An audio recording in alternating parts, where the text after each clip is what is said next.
My feeling is this. You know, I don't need you. You want to leave tomorrow. Leave. I know you don't hear need the other part of his question. I didn't say I didn't need you. I want you here. I spent months looking for someone to sit in that chair. Maybe a years. Right. You're the guy. That's your job. Right. But Howard, you didn't hear the other part of his question. He's also afraid if he leaves, he'll lose your friendship. No, you never lose my friendship. It's important to me. You do your thing.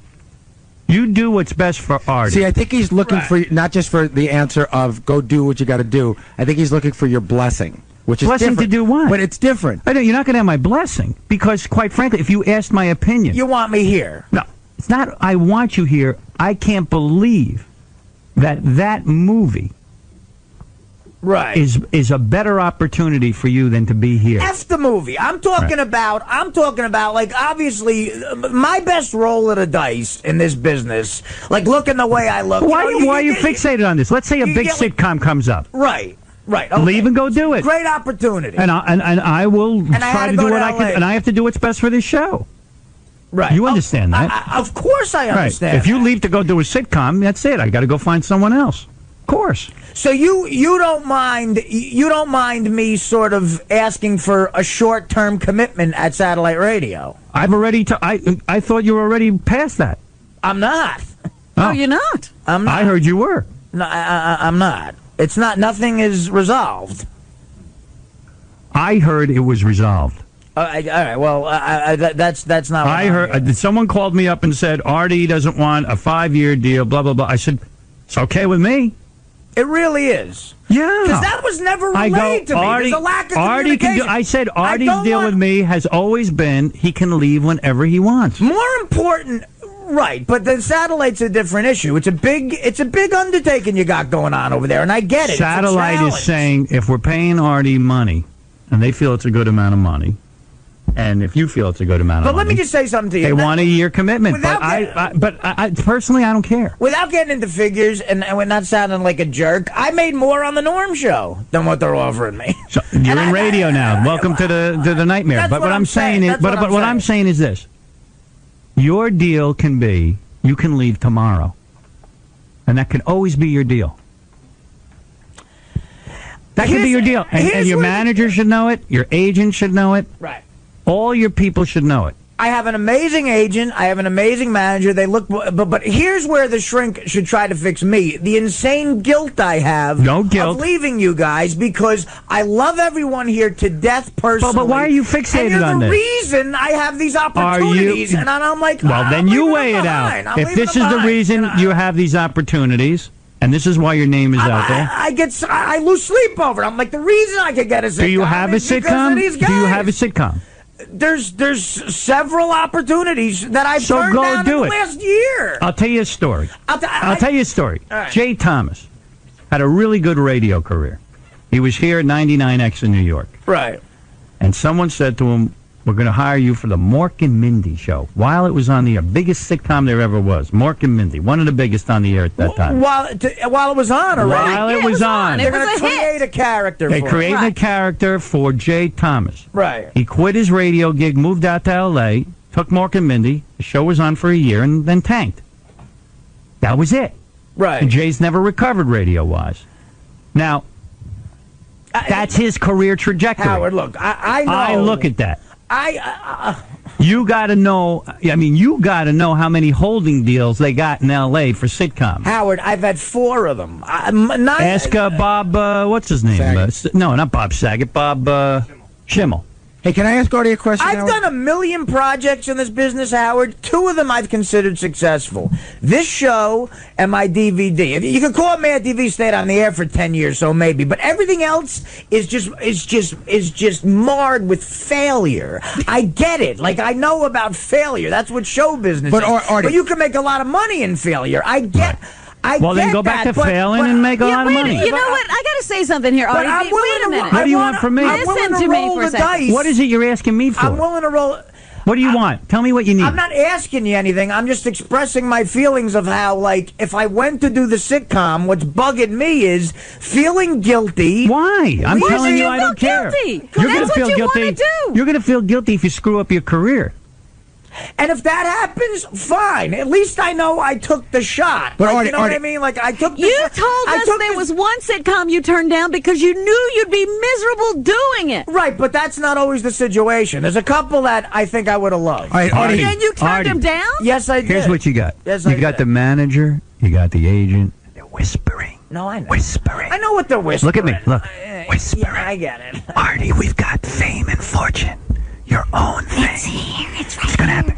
You know, Jackie got the sickness. But Howard, let me tell you something. When I was a longshoreman, there were guys saying to me, "You're an idiot for trying to be in show business." No, I'm not saying that. And I'm telling you. If I listened to them, I'd be loading orange juice and Nork right now. If someone comes to you and says, "Artie, we have a sitcom," Frank Sebastiano writes Dirty Work 2, and he says we're gonna go write it. That ain't gonna happen. All right, well maybe you will.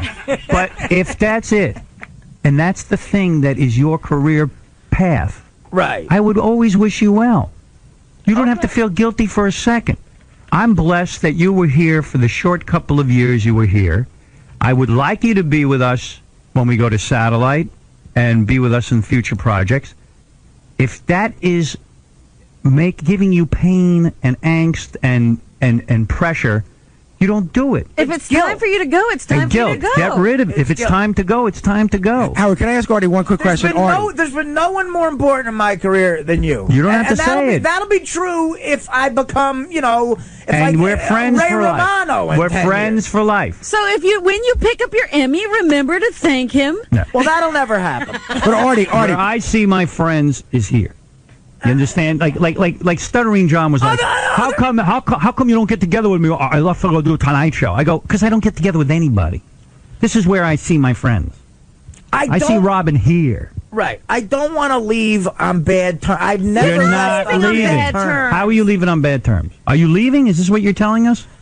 No. I might not be at satellite for. What I'm saying is, I might not be at satellite for the run. So don't. Who cares? But if that Fred, first day on the air, Robin, Gary, I'm at satellite for the run. Other people don't have to be. Satellite is my thing. I am inviting everyone to the party. I know. If you want to come to the party, come to the party. And you let me come to the party for 4 years, and it's been amazing. If you don't want to come to the party, don't come to the party. Artie, we make the commitment ourselves. I decide how long I want to be here. I decide that I've been here this long. I know. Nobody's. I know. What are you talking? I mean, I could leave if I wanted to. Of course, I know that. I gotta get to the pageant. One final question. I decided it was important to me. Artie, take away the money aspect of it. Right. And where do you think, and this isn't a jaded question, where do you think you would find more enjoyment, doing this or doing a sitcom? Or do you not know because you don't know what the sitcom is? Well, take the money he's out saying of it. he'd rather have the money. Yeah, he's saying I want But a I'm big saying, money payout. sometimes you think about... Would someone just promise me they'll never come in here and say they went on a date with Stacey Lang? Please, it's killing me. It's killing my whole plan. I got a great bit lined up. There's nothing more fun than doing this show. I just know it brings you personal enjoyment, and sometimes something that gets you more money doesn't always bring you the same joy. Steve, go ahead. It kills your soul. Steve, you're on the air. Robin. Yes? You tell him Artie that he, all his problems. You sound like a doctor. What's your problem? You're all over him. Leave the guy alone. She hasn't said a word. He's been talking for an hour. I haven't said anything. Yes, she is. No, she hasn't. Quiet. You're fixated. You haven't been listening. Marianne, go ahead. Artie, let me compose myself. First of all, Artie, in everyday life, people have to make job decisions. And, that's like a cop-out. You're saying like you're being held back because you have to decide. And in life, you know what, Artie? People find a job they love and people to work with that they love. And you know what? They don't go to get the Ray Romano show. They stay there because they like it. Why can't you decide? It's not that complicated. Wade, you're on the air. Yeah, Howard, I've been a listener for 20 years and just think you're the greatest thing ever in entertainment. But I can't listen when Artie's on. I turn the channel. And, just like you say, if you don't like it, turn the channel. But I know I can't pay for satellite knowing that he's going to be on, and I have a request. Well, it turns out he might not be there, so you could come with us. Let's say that he stays. I have a suggestion or request. Have 3 out of the 5 days of the week or 2 out of the 5 of the days of the week Artie free days, because when he's not on the show, I tune in. I'm there for the whole 4 hours. He's the biggest mama's boy going. He hates women. his imitations of blacks, Southerners, and old people are all exactly the same. I haven't heard a funny thing he Well, said there yet. you go. Maybe this is great. Let's have Artie free days on satellite because I can't see paying if he's on because I don't listen when he's on. Sir, could you call every day? Anthony, you're on the air. I don't agree with that last caller. I think Artie needs to learn from his past and know that he's probably going to fail again. And if he fails again, Oh, jeez. I remember when Artie came here, he kept talking to me about he was a loser, a failure. He's going to ruin this show because everything he touches gets ruined. And I've felt that he's made a lot of progress. I think he feels good about himself. He's got a nice situation. I always thought this was a haven and a good job. But when it stops being that, you got to go. yeah, don't get me wrong. Like, Artie's a great guy, and I love him in the show, but I think if he does this and he fails, he's just going to drink himself to death because he won't even have a job with you anymore. I'm not leaving here some big acting like some big shot saying I'm definitely going to go do this. Of course I know I can maybe fail. you had enough of this. Of course I know Frank, I go can ahead. fail. You're on the air. Yeah, Frank. All right, Frank's got. We got to take a break. Look, Artie, I wish you luck with your decision. Don't bother me about it. You do what you have to do. I don't bother you about stuff. Don't ask me. You do what you have to do. You decide what to do. I'm not Big Daddy here. This is just a work opportunity that is provided to a few lucky people. You're right. That's it. Scott, you're on the air. Hey, I got to tell you, Howard, this is the most real radio that I've ever heard. I'm calling from Portland, Oregon. It's, God knows what time it is right now. It woke me up from sleep. I've loved Artie on the show. I love all you guys. And, it's career suicide to jump from a successful operation to do something. No, Artie has a plan, and Artie's saying This even might not be answering all of Artie's needs. Artie's a creative guy. He has things he needs to do in life, and that's okay with me. Look, if I don't want anyone to be here who is unhappy. If I do this and it fails, think of all the hours over at you could giggle about. No, It'll be great. we won't even go there because It'll be as soon as you leave, believe me, you'll be forgotten, and we'll never mention you again. I'm talking Trust about me. 10 seconds of giggling. Hey, we really should break because even Bob Saget's here now. Well, Bob Saget can go home now because tell Bob he's going to have to wait. We're now, because of Artie's problems, we haven't even gotten to the hottest chick, biggest fan contest, which I'm dying to get to. We still have to pick go from me 6 too. to 3 and then play the game. And I can't believe how Dead Air Dave is interrupting this segment so much. I'm just watching the psychosis. What do you think? Artie, you gotta stay. Are you kidding? What are you, crazy? I understand. All right. I understand. A lot of people are telling me that too. No, How does this keep happening to us? I don't know. What do we do? The difference is I don't have hatred or bitterness towards anyone. We don't have that toward you. I know that too. Who left that has bitterness, hatred? Jackie? I don't know. I mean, Jackie had a real mental problem. I can't speak for Jackie. I have no idea. Right. Okay. Look, you sit down and calm down. This guy went on a few dates with your sister. We don't know what happened. Look, That's your business. I don't even mind that. Guy's sorry. Thanks for having me. Boxing match. Believe me, I don't mind that. You're great for the show, Artie. You're the best thing that's happened. Thank you. That's right. Absolutely, Artie. All right. Sit down, you baby gorilla. I'm a baby gorilla. What do you want from me? All right. Look, I mean, I am nuts. You got a guy who's nuts. You're going to have to deal with it. Artie, we're going to have to take a break, even if you are nuts. You have career opportunities. Things are happening, blossoming. Suddenly, the agent's returning the calls. The manager. There's a lot going on. Don't make it a problem. Suddenly, the agent's returning calls. Look at you. You're an important player in Hollywood. Listen to me. No, I'm not. Pursue your dream. I don't think that. I never want to stand in your way. Not an important. You decide to do what you want and have your manager contact me and let me know. All right. We're going to take a break. Yeah, we'll get another email. Gary, send me the email from Artie's manager. My manager is very powerful. When you get an email, you better open it. The email was unbelievably creative. Really? All right, yes. This is a great, P.S., this is a great opportunity for Artie. Good.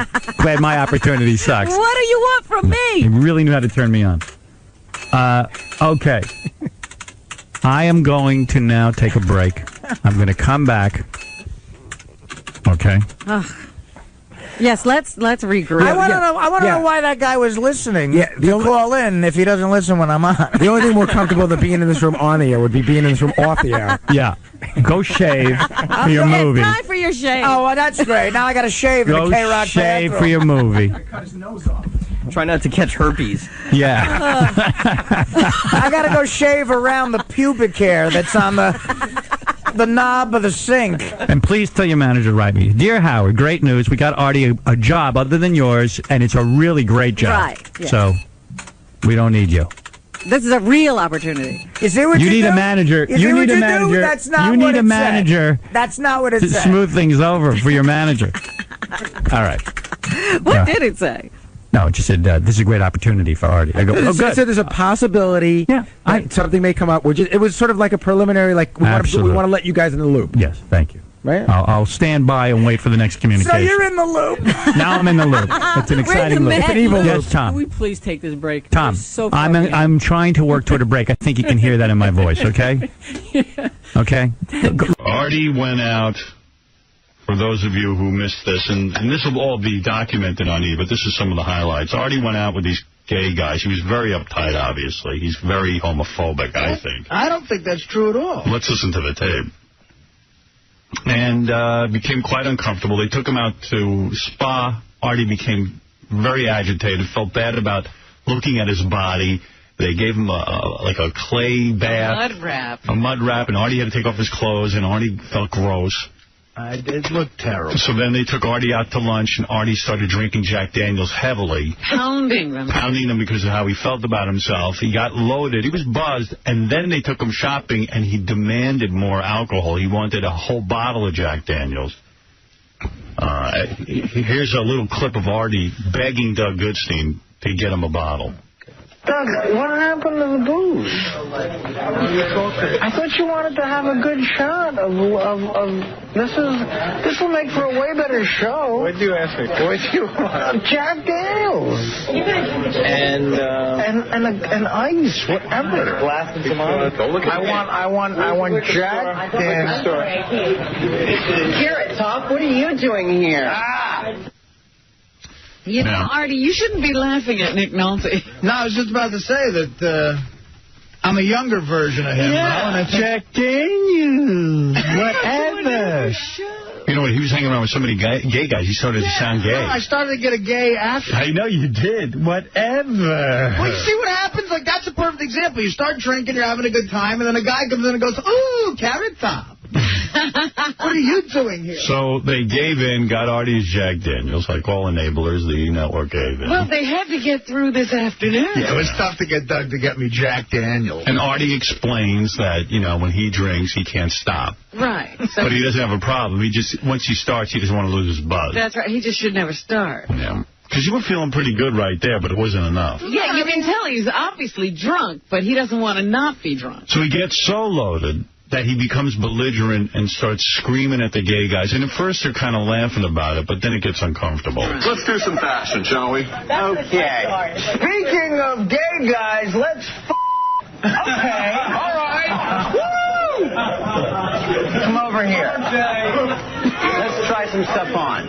Which one of you gay guys wants to Which one doesn't? I got enough liquor in me to a gay guy. Oh, boy. None of these gay guys have the balls to me. And I guarantee you know what, Artie? I think you wanted those guys to do you. Well, you were really gaying it up. I think I sound the direct opposite of homophobic. Artie. Yeah, but I don't know. I sound but you're insulting them. Don't try to put a good face on this. Listen, if you watch this tape, they're having a great... If you call No, you want to know something seriously? What? Well, hold on, I'll tell you in a minute. Let's finish this little tape. All right, let's go. We'll see you in 10 minutes. Okay. 70's drunk. Yeah. We'll be right back. All right. How about queer-eyed straight guy? Yeah, they don't have the balls for that, Bravo, do they? I'm an ugly straight guy, but they won't me. No. Some Ben Affleck looking. Who wants to a real guy? right here. We're taking numbers. Ooh. Who's next? I'll make a list. Okay. I'll put this on and any bag in here right now. Hey, you need some more Jack or something over here?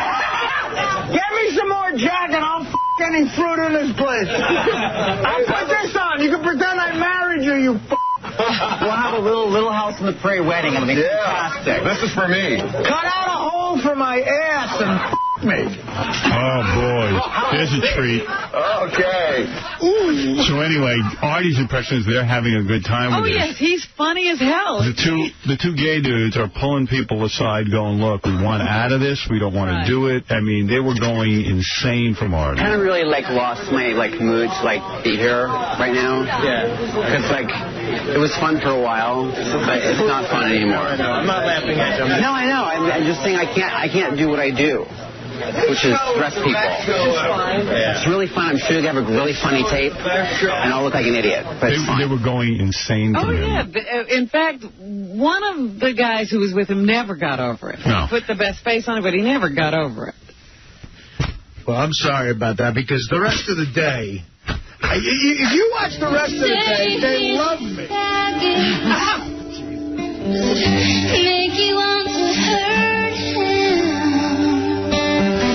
You say he's a faggot. You want to kick in his brains. You say he's a faggot.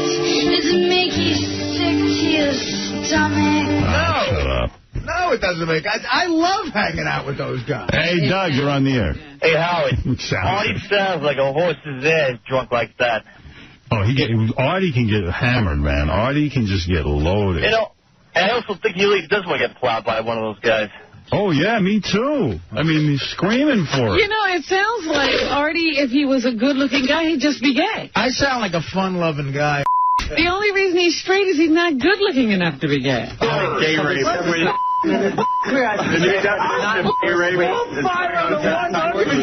To men, I'm not straight. we stand for equal rights for all people. These guys and then play baseball. Good Lord. Right. Look at how political everything is. Yeah, I know. I mean, you get booze and homosexuals, it gets political. No.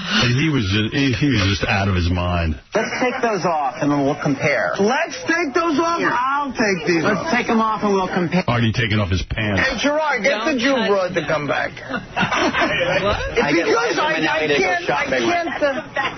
Oh, boy. Here we go. Wow. Is that a mic in your pocket? You're just happy to see me? Both. Now, what? Go get the Jew broad over here. Yeah, what the hell? I told you he's every minority's nightmare. And these gay dudes brought them to all the stores that they shop in regularly. They're friends there. Look, I get a little drunk, and I'm a fun-loving guy. Everybody... I'm going to show you a little trick. You can normally tell if pants are going to fit you. You can wrap them around your neck. Speaking of little tricks, where's that midget I Jay's out. Jay, he wants you. Where's the, Here, hold on. the Jew broad? Hold on. There we go. Wow, you look cuter already. Yeah. Look at you. Who wants to me? Now. Here he's back again. Everybody out there want to get ethnicity to him. Okay, me. Here, let's roll this up. Now, what we could do is we can just cut these off. Oh, here comes Kerry. Oh, do we Where's my Jack Daniels? Mr. Romance. Thank you. Where's my Jack Daniels? Is this really Jack Daniels? Don't with me, Gerard. Come on. You know Jack Daniels by now. Not enough. He's his favorite designer. How's that? What'd you mix this with? And you're at this point drinking alone, right, Artie? I mean, no one's drinking with you. I doubt any... Can I say it now that I'm sober? No, it's no fun when you're sober. Sorry. Really, yeah. The apology shouldn't include the word faggot. Yeah, you're right. I mean, it was... And Jew broad. Yeah, that was bad. It was all very bad. Yeah. I'm a bad boy. But I love everybody. I think that's what that tape proved. We can tell. This is like a Don Rickles closer. I love hanging out with everybody. I kid because I love. I tease because I love. They call me their favorite straight guy ever, by the way. That's on tape. I swear it's on tape. They were trying to shut you up. Before I got drunk, they said... when we were at the spa, I took all my clothes off, and I got so depressed at how grotesque my body is that it reminded me that I'll never look like, you know, like a good-looking guy.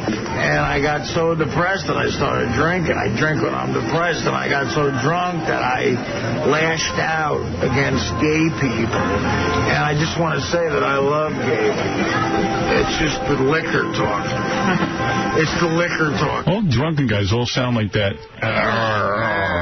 Voice starts like a pirate. There, yeah. It's the liquor talk against gay people, or black people, or Hispanic people. I would never lash out against Eskimos or Canadian people. I would never lash out against Jewish people or Indians, American Indians. I wouldn't even lash out against the Dot-Head Indians because I love maybe Arabs because of the terrorism stuff. But that's the only group I'd lash out against is the Arabs because of the crazy terrorism that we've been going through. 9/11 is an example. One more question. Sorry. 9/11 is an example. You got to go take it for a haircut.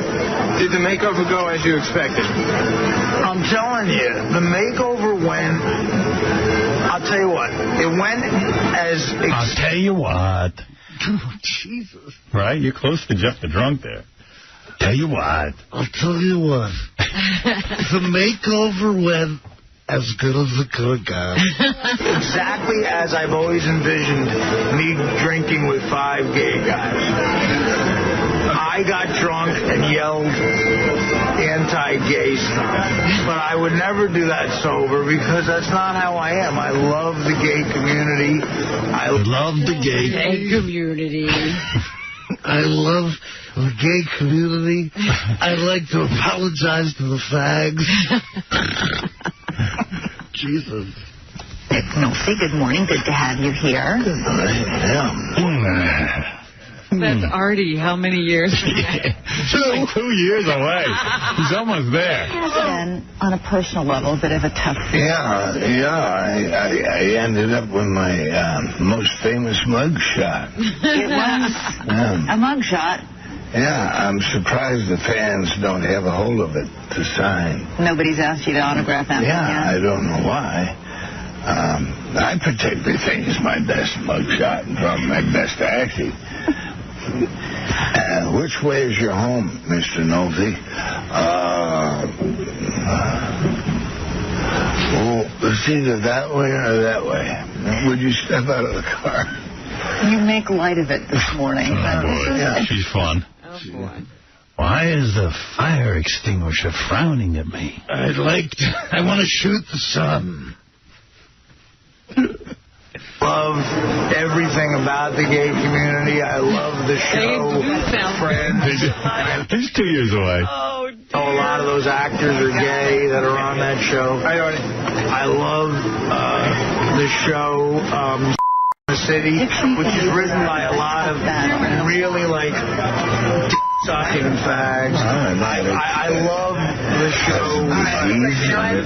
It's lifelong.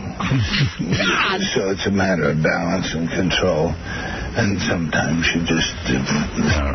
Is that any kind of a wake-up call? There's absolutely no way to defend that. I can't even think of an argument.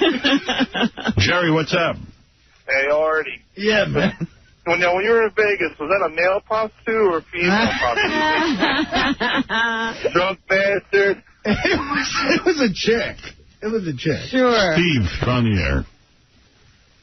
That's going to air on E soon. I can't wait. Steve, go ahead. How you doing, Aaron? I just want to say, first off, that you guys have a great show, man. I've loved you ever since day one. 2, that thing with Kate Hudson yesterday was hysterical. Funniest thing I've ever heard. The Real American A-hole, yeah. Real American A-hole. That was classic. Oh, good. Thank you. My question is to Artie. Artie, how many drinks did you have, dude? You sounded wasted. That's a good question. Really, what did you drink? I don't really know. But at lunch, when you were already drunk, how many did you have? I probably had 3 at lunch. Mm. But they were tall, you know. They were tall drinks. We went to some joint Beppe, which was amazing, by the way. And did you have a whole bottle at the showroom there? They or had whatever? a bottle at this place, this clothing. I forget the name. And you were just drinking heavily, just getting wasted. Yeah. Good for you. Thanks, bud. Now, were you drinking straight from the bottle, or did you use a glass? No, I used the glass, Ron. What do you think you're talking to? Some sort of neophyte? Artie's Makeover on Monday. Oh, good. That's Monday on E. And tonight is JD's Makeover with Beth O. Yeah, that one a little better. Yeah. It'd be funny if Jay Leno's makeover went like mine. Did... Yeah. It'll never be interesting. Just be, I can wear some of this stuff. You know, I mean, it is a little bit gay, but I like everyone. Thank you, guys. I'm not going to let any reality get into this. I ain't going to say anything real. I'm certainly not going to drink. I'm not saying. Not bang anything in here. That's right. Andrew, you're on the air. Hi, yeah, I wanted to say thanks for railing against the Pope yesterday when you were talking about his stance on homosexuality. It's absurd. And I also wanted to say I'm really disappointed that you haven't, given Artie a much harder time about his performance last week with his makeover. I think you should fire him, and I think he is a total homophobe. He says fag, fruit, and gay guy at least 3 times a day. But that's a term of affection, dude. Oh, it's a term of affection. And one other thing, Artie, you really don't need to worry about being homophobic. It always seems like the fattest, ugliest guys are homophobes, and there is no way in hell anyone would ever go after him. Ooh. I mean, that hurt. You're saying everything that I realize. Well, He knows it. but there's no excuse. I think you totally promote all of the attitudes that Howard is against. Well, there it is. You know? There it is. You are so prejudiced and so disgusting, and it's one of the reasons why I stopped listening to the show. Oh. Wow. Because of Artie? Yeah. All right, Artie, you're fired. No, I mean, it's really disappointing because, okay, look, I'm gay. I started listening to the show about 3 years ago because I hated, I just believed everything I always heard about you. So I didn't listen. I started to listen. I thought it was really funny, but I can't take Artie anymore. All right, well. I'm sorry to hear that. Artie, you've cost me a listener now. I'll go get drunk with you, man. Well, I will. Okay, yeah, I'll take you up on that. Come down here, and I'll go buy you some drinks, and we'll hang out. I guarantee. Artie's going to give himself the date rape drug, too, on the date. I am no homophobe. All right, well, let me put you on hold, sir, and we'll arrange for your date with Artie. Let's go get a drink. Cool. Andrew, let's get a drink. I'm being serious. Okay, no. All right, I put you on hold. Oh. No, I did. I put him on hold. I put him back on hold. If he's there, hold on, and we'll arrange for that date. Hey now. Hey now. Hey now. Hey now. What's happening? Hey now. Hey now. And good morning to you. It's Tuesday. Hey now. And we have one more show to do. We take it one day at a time here on this show because you never know. You never know when we'll be gone. What? I said you'll never know when we'll be gone. I mean, you know this. You know the business. We are persona non grata around here. I thought you had some information. No, but I like to make people think I do. Here's startling news to start the show off. All right. Artie out again today. Oh, my. And not even sure why. What do you mean? All right, I'm going to play you the call. Oh, dear. Not even sure there's an illness. Another Artie call. Here we go. Ready? Yeah. Gary, it's Artie. It's Tuesday morning. Hey, man, I'm not coming in again today. I'm so sorry, man. I just feel like crap. I feel awful. I just can't make it in. All right? I'm sorry, man. Oh, dear. I'm really, really sorry. All right? I'll talk to you later. Bye. I don't know what's going on there. Artie's got to give up this movie. It's killing him. Now, it's funny you say that. I said to Baba Booey, I said, ever since I had that discussion with Artie about how I felt about his movie, he's been missing more days of work. Now, I don't know if it's getting to him or, I don't know what's going on with him. He's not being honest with me. Take the 3 weeks off, then. It's going to kill you. This is crazy. Artie asked me how I felt about him doing this movie. I said, I'm happy for you. Maybe there's a way that you can work your schedule so that you can honor your commitment here. You got 2 weeks off in July. You could shoot then. And this movie's obviously right around the corner because he's shooting in July. Right. You got 2 weeks in July. You got a week in August. I said, that's 3 weeks. You need 6 weeks to do it, or 5 weeks to do it. I said, if you got 2 more weeks, so you go in after the show. You can leave here 9:30 and leave. Yeah, you do the heavy lifting when you're off, and then, they leave the cleanup work for the 2 weeks that you're working and doing the show. And then he said to me in that conversation, man, I don't think, I could do that. There's a budget. And I said, well, you asked my opinion. I'm telling you, you're an important part of the show, and I'd love to see you try to honor both commitments. I mean, I've done it. I've been in a movie I shot for 4 months, and I know it's not easy, but you talk were about there every day. Yeah. He goes, well, the budget and this and that. I go, well, listen, you asked me how I felt. I'd love for you to be here if you can honor that commitment. If not, then fine. I mean, do whatever you think is best. That was it. That was the conversation. And ever since then, he's been missing days. He's been sick. And this is after he basically had no days of missing work. Yeah, he was one of these guys. He'd be in here no matter what. Right. Yeah. I don't know. And this time he didn't even say he was sick. He just said he felt like crap, which makes me believe that he's worrying himself to death. Yeah, I mean, Jesus Christ. It's a small little movie. It's going to be fun for him to do, and then it'll be over. Hey, Eric. Hey, Howard. I used to do oxys, man. I tell you, they used to give me I used to have diarrhea bad. Sounds like it might be that, man. Well, I don't know. I don't know. Seriously, I don't know. This always starts the moment Artie does his work. I mean, it's true. I mean, even my mind goes to that, but I'm hoping not. Yeah, I'm on treatment. I'm on treatment right now for it. And it's a bad thing, man. That's like the first symptom when you don't have it. Diarrhea? Yeah, diarrhea, and you vomit big time. Ew. When you detox from them. Well, I don't know what's going on. What do you think is going on, Fred? I would agree with you. That was my first thought last time. And then he came in and gave a compelling thing. No, it's not the movie. It's not this. It's not that. And But now, with this message, I'm going back to my original thought. Gary says to me, Baba Booey says to me, it's not that. But not that he knows. But he feels. He thinks it's something else. But, I mean, Robin brings up a good point. The guy was here for 4 years, hasn't missed a day. Right. He would get drunk on the air, be wheeled down the hall in Vegas. And he'd still show up make for the broadcast. Yeah. Gary, what did Something's not quite right. What did you say Artie said to you about going off into the sunset or something? What did he say to you? He said this on the air last week. What did he say? He said that if I fall off the wagon or if I go nuts or whatever, he goes, it won't be a big deal. You'll just never see me again. He goes, I just go underground and you'll never hear from me again. And so what are you saying? Well, I keep hearing from him. Oh, so it's all right with that. Yeah, he said like, I'll unplug my phone and you'll just never know. Oh, wonderful. That's nice. I hope that's not the case. Well, Gary seems to think not because he's staying in touch.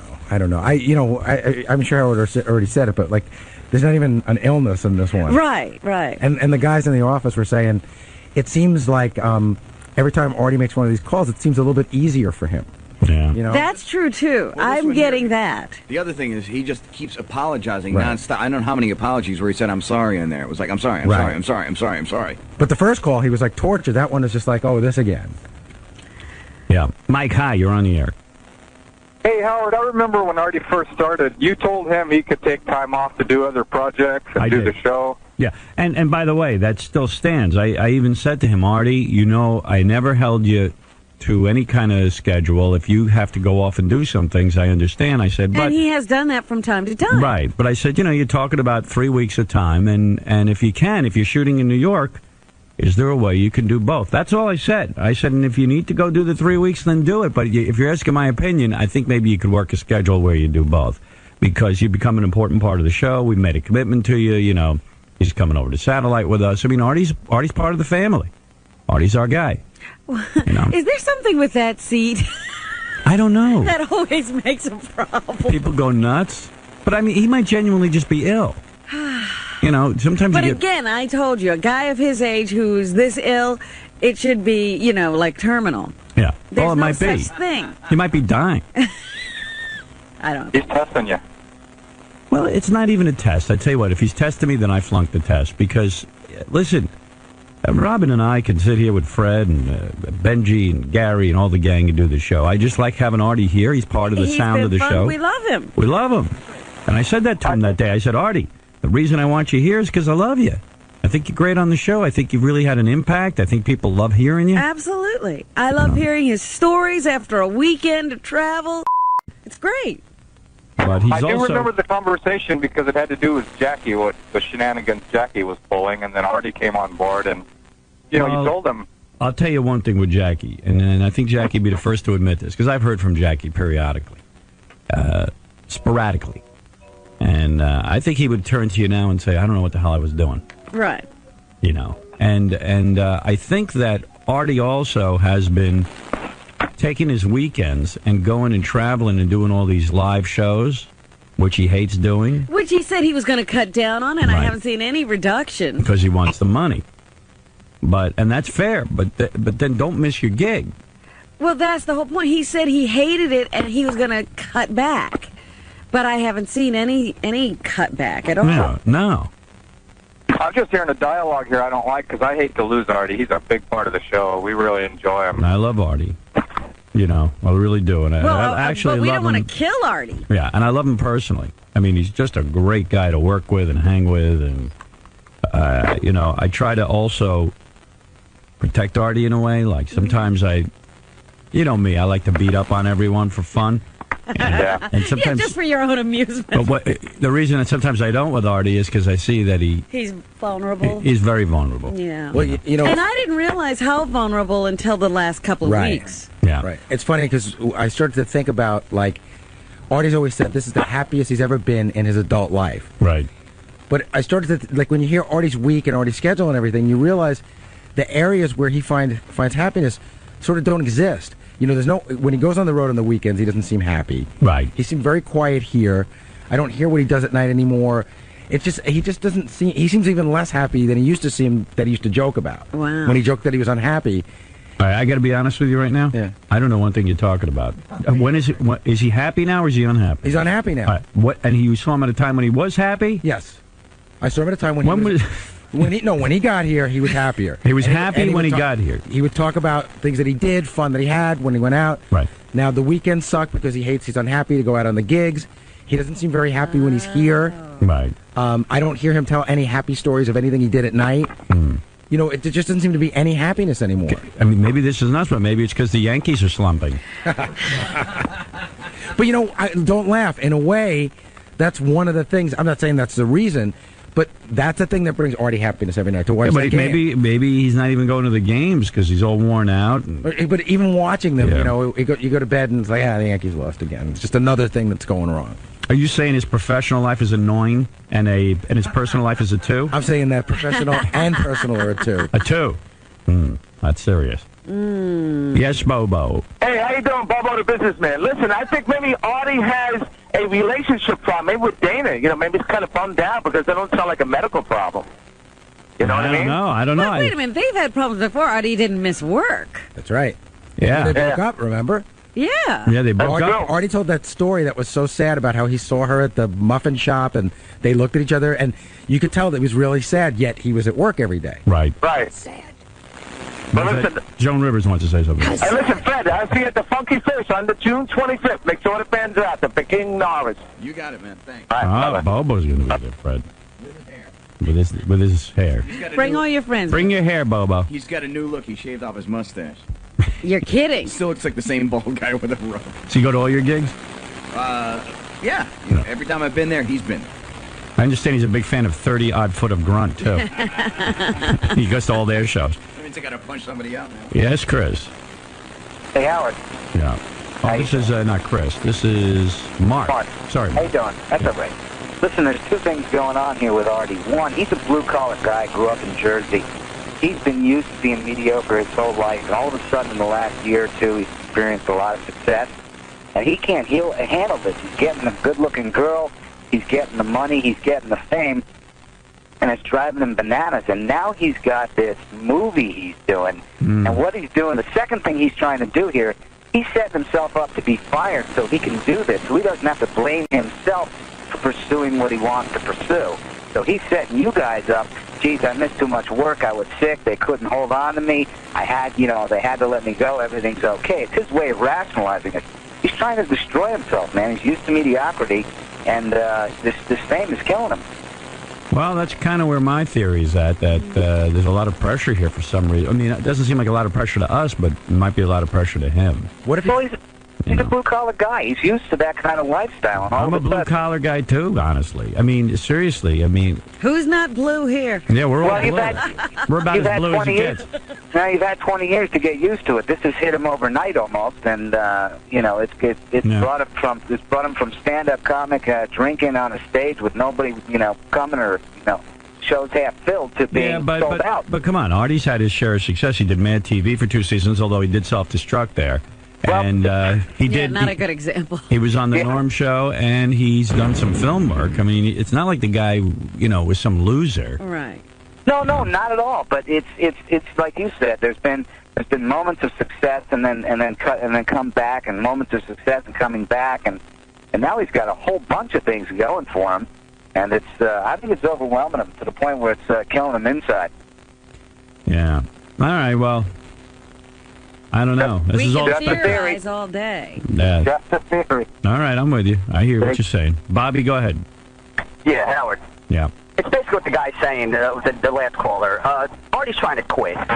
He's a nice guy, and he knows you guys are nice people, and I don't think so. He don't know how to tell you. I'm telling you, he's the type of guy. Just quit. He doesn't have to try. No, he feels bad. All he's got to do He's a good-hearted guy. He feels bad. All he'd have to do is say to me, "Hey, Howard, it's not for me anymore. I want to go off and do you've been so good to him. He don't know how to tell you guys. I'm telling you.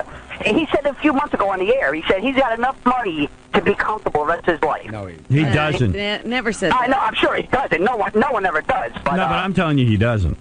And he probably can't get up early in the morning. He don't like it. And he got up early for a very long time. And I got to tell you something. Artie's happy because he doesn't want to go live in Hollywood. Right. He wants to live in Jersey. Yeah. This is the perfect gig for that. We're signing up for another 5 years over on satellite. He wants to be near his mom and his sister and Dana. So it's kind of the best of all worlds. He's got a high-profile job that pays well. He's got opportunities up the wazoo for stand-up and for movies. Well, I'm sure he's the type of guy who gets a little money in his pocket, and he probably lives off that for a while, then he looks for something else. Maybe. He don't seem like I'm telling you, I don't think he can handle getting up early in the morning all the time. It's probably catching up to him. And you know him, he likes to drink. So it could be that it's catching up to him, but I don't know. I hate to see him leave, but I think that's where it's coming to. I really do. Hey, what if he's actually just sick? Hey, if he dies... That's impossible. No, but won't we feel foolish? Like, imagine if we find out that he's getting an appendectomy today. Won't we feel like tools? Yeah. He might really be sick. Right. I want to see the scar. I hadn't considered that theory. Right. I don't think so. I got a I'm heart lung sorry. operation. I'll be in tomorrow. Let me hear the message again. Garrett, it's Artie. It's Tuesday morning. Hey, man, I'm not coming in again today. I'm so sorry, man. I just feel like crap. I feel awful. I just can't make it in. All right? I'm sorry, man. I'm really, really sorry. All right? I'll talk to you later. Bye. What time did he leave the call? I don't know. I don't know. It had to be sometime between 11 o'clock at night and So it 4 was in the after morning. you'd gone to bed. Yeah, You didn't get this last They night. usually come, the funny thing is they usually come at like 3, which I always think is such an odd hour because I think it would be when you set your alarm. Like Artie gets up, I think, at like 4:30 or something, or 4:45, but they usually around 3 he leaves them. That's because he's been up throwing up all night. Right. Zolar, you're on the air. Yeah, Howard, let me just change my phone here. I want to come running down to the studio next time you announce he's off the air, and I want to sit in his seat. Is that okay with you? You want to replace Artie? Yeah, from now on. Every time he calls in sick, Zolar comes down right away. I leave I my don't know job. Zolar. Why should we be punished? Yeah, why should the audience be punished just Do me a because? favor. I'm always doing stuff for the show. I know, you're a good guy, Zolar, but it might not be the right sound. I'm very, very hung up on the sound of the show. Yes, Dave. Nah, how you doing, Stern? Hi. Yeah. Maybe the individual is just, relapsed. Why you're playing that bit, why you're playing that message, I have no idea, What do you mean? Why not? maybe you should just like throw a cart in, you know, best of, and see what's really going on before you go through with what you're going through, you know. I don't know what you're saying. Dave, I'm not following you at all. If you could be a little more The direct. individual just fell off the reservation, you know. Maybe he truly relapsed. You shouldn't be speaking of it I on don't the know. air. I mean, what do I know? The guy's on the show. How can I not speak about it on the air? Just say, That's what you need to find out, though. You shouldn't be broadcasting this to millions of people. The individual's called out like how many times now? Artie's 3 part of the times? show. How can we not recognize that he's not here? What's the matter with you? Well, there's nothing wrong with me. I'm just trying to be helpful. That's all. Are you? Why are you busting my chops? Are you right? saying that we could talk about that Artie's gone, but we shouldn't be speculating on what's wrong with him until we know? Oh, no, you can do that. I mean, you can do that, but you know, it'd be better if you would just throw a card in and just try to find out what's truly going on before you. Well, we can't find out what's turn going into on. a How am I supposed to find out what's going on? He's the hardest guy to get a hold of. We can't even get a hold of the guy. I'll go call him right now. All right, go call the guy. Maybe he will satisfy Dave. All right, there Dave, you go. We're going to go find out. All right, that's it, Stern. All right, I later. enjoy your show. Have a nice day, one and all. Thank you, Dave. All right. All right. Dave, a little testy. Yeah. Put in a cart and go find out what's cart? going on. Yeah, I think you should take some time off the air to go find Artie. By the way, at the new place, no carts. We're only going to have everything on Everything computer. digital? Everything's on computer. Then put on the computer and go find out what's going on with Artie. Cabby. I have a theory, because I'm in recovery, and Artie's a guy who went to rehab for addiction. I believe it was cocaine, and all addictions are tied together. And here's a guy who goes to rehab for cocaine addiction. He gets out, he continues to drink, he continues to gamble, and at one point or some point, those drugs just don't do it for you anymore. Those fixes might not get it for you, and I can hear it in his voice. There's something going on, and it's bigger than just being sick or fear of fame or whatever the hell it may be. Well, maybe I think Artie needs some help. I think Artie might need an intervention, and I'm being very serious.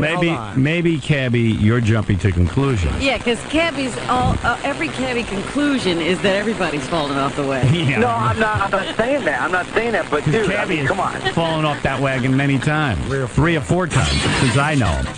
Who, me? Yeah. Once, actually. Doesn't mean No, Artie's. not once. Doesn't mean Artie's out of control. No, I'm not saying he is, but dude, you can't listen. For 80 plus years, people have tried to just quit one thing and still continue other things, and guess what? It doesn't work. It's been proven just by people relapse, and that it doesn't work, man. I mean, I feel for the guy. I told the guy if he needs help or he wants to talk, call me, and he doesn't. He wants that. And maybe there's some mental issues too, because part of addiction. Hey, wait a second. Aren't you supposed to be in jail?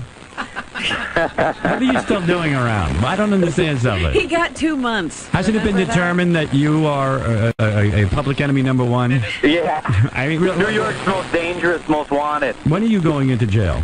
I spoke with Dominic yesterday, and everything's on for the 29th, as far as we know right now, of July. The 29th of July. Yeah. Yeah. Well, I'm sorry to see you go. Well, my worries are more about my dog, which I'm bringing Milton by actually tomorrow, so you guys can meet him. Good. I want to meet Milton. Yeah, and All right, and come in my tomorrow. my dog is my biggest worry, and second worry is what do I do when I get out, like for employment. I would not worry about anything if I were you. You just go in and do what you got to do first. Well, no, I mean, hey, listen, I understand that, but my career is going to be put on hold for 8 months. The way Dominic said it yesterday, I could be out in 8.5 months. Now, what that means, I don't know, but he knows a lot more about it than I do. You know what? I wouldn't worry about a thing. Knowing you probably won't ever get out of jail. You'll probably be in so much trouble in there that you'll be a lifetime. No, that's not my plan. My plan is to go in there and lay low, and I'm going to try to write a book. I actually started my book already. Yeah, What but is the the, warden has another idea. What is the name of that book? I really haven't narrowed it down to one name. I got a lot of ideas floating around. But Hey, the jail you're going to? Yes.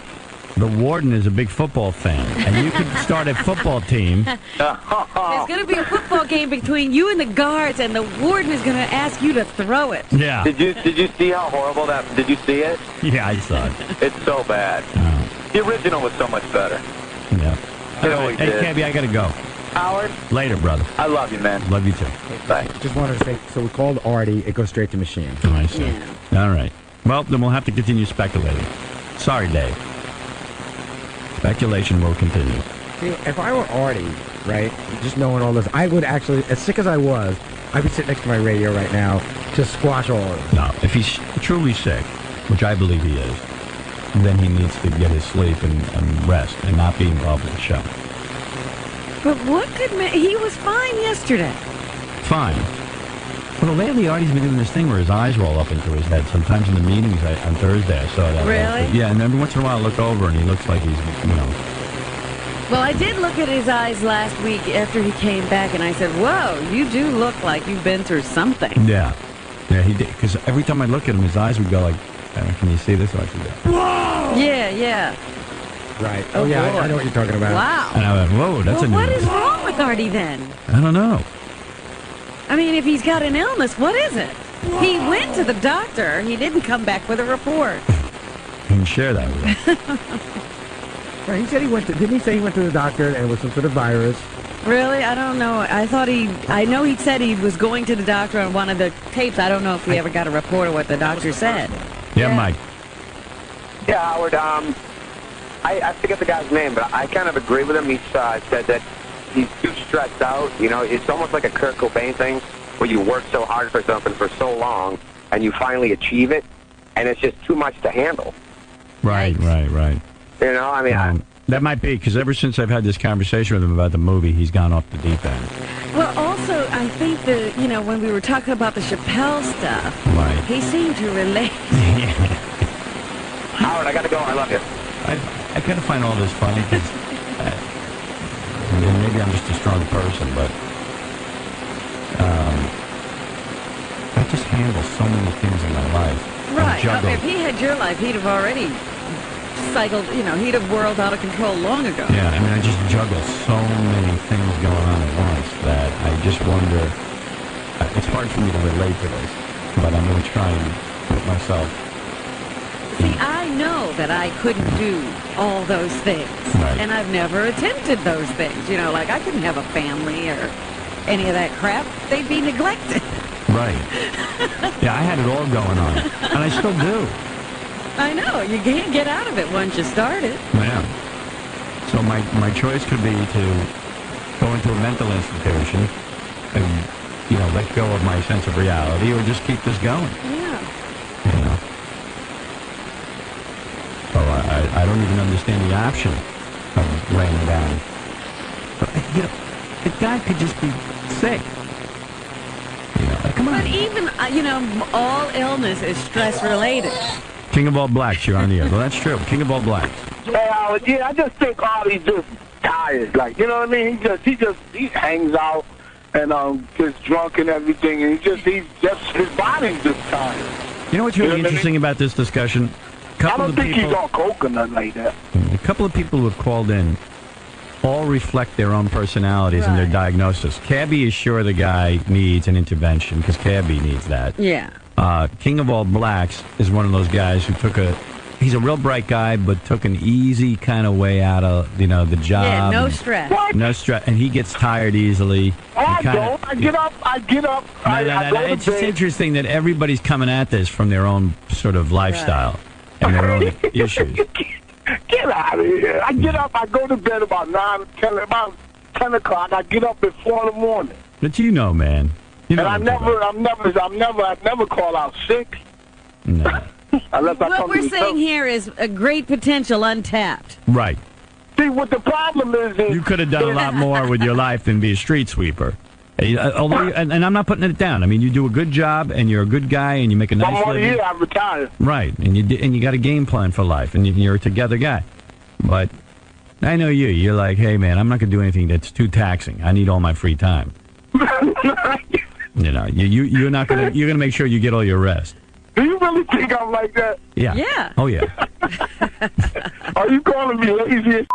No, I'm not. Not at all. You do your job. You do your job. But you decided to take a job that would be... You no hardly stress. think about it. Right. You don't have to... You're not stressed out. It's like when I used to work in a kitchen. It was my favorite time of life. It was the hardest physical work I've ever done. But it was the best job I ever had because I didn't have to worry about a thing. I'd go in, I'd wash dishes, serve food, and And when then you took off that apron, it was over. it was over. Then I'd go out, I'd smoke weed, do mescaline, drink, and wake up the next morning and do it again. I know what you're saying. It's really like being a robot. Like when I get off work today, I really don't have to think about tomorrow because it's just the same procedure. Yeah, I mean, you're gonna drive a truck. I mean, that's it. Yeah. All right, I got to go. Hey, listen, we got to take a break. Enough Artie conversation. I hope Artie's okay wherever he is. Yeah. It seems like there's some sort of anxiety going on there. Anxious about something. And I mean, he's never gone and taken your advice to go talk to somebody. Because this is a time he could use that. I hooked him up with someone, and I think it took him months to go. I think he went one time, and then he split. Which, I think, maybe I'm talking out of school here. I don't know. But he could really use that right now, because he can't figure this out. And, again, he could just be sick. I'm telling you, he needs a release of a valve that would let out some of the pressure. If he comes in tomorrow, I'll help him. All right. I'll release some pressure for him. I'll have Fred. Fred sometimes releases my pressure, and I'm going to have him do it for You know where Artie. that valve is. Yeah. Thank you for that. That's what a buddy is. She's just into the fad of the week for the rich. I mean, it went on and up. Robin, I've never seen an avalanche like this. I think we've seen a few. No. I'll tell you, between this and the Florentine story, Robin, listen to this. Steve has crawled up your ass and built a camp.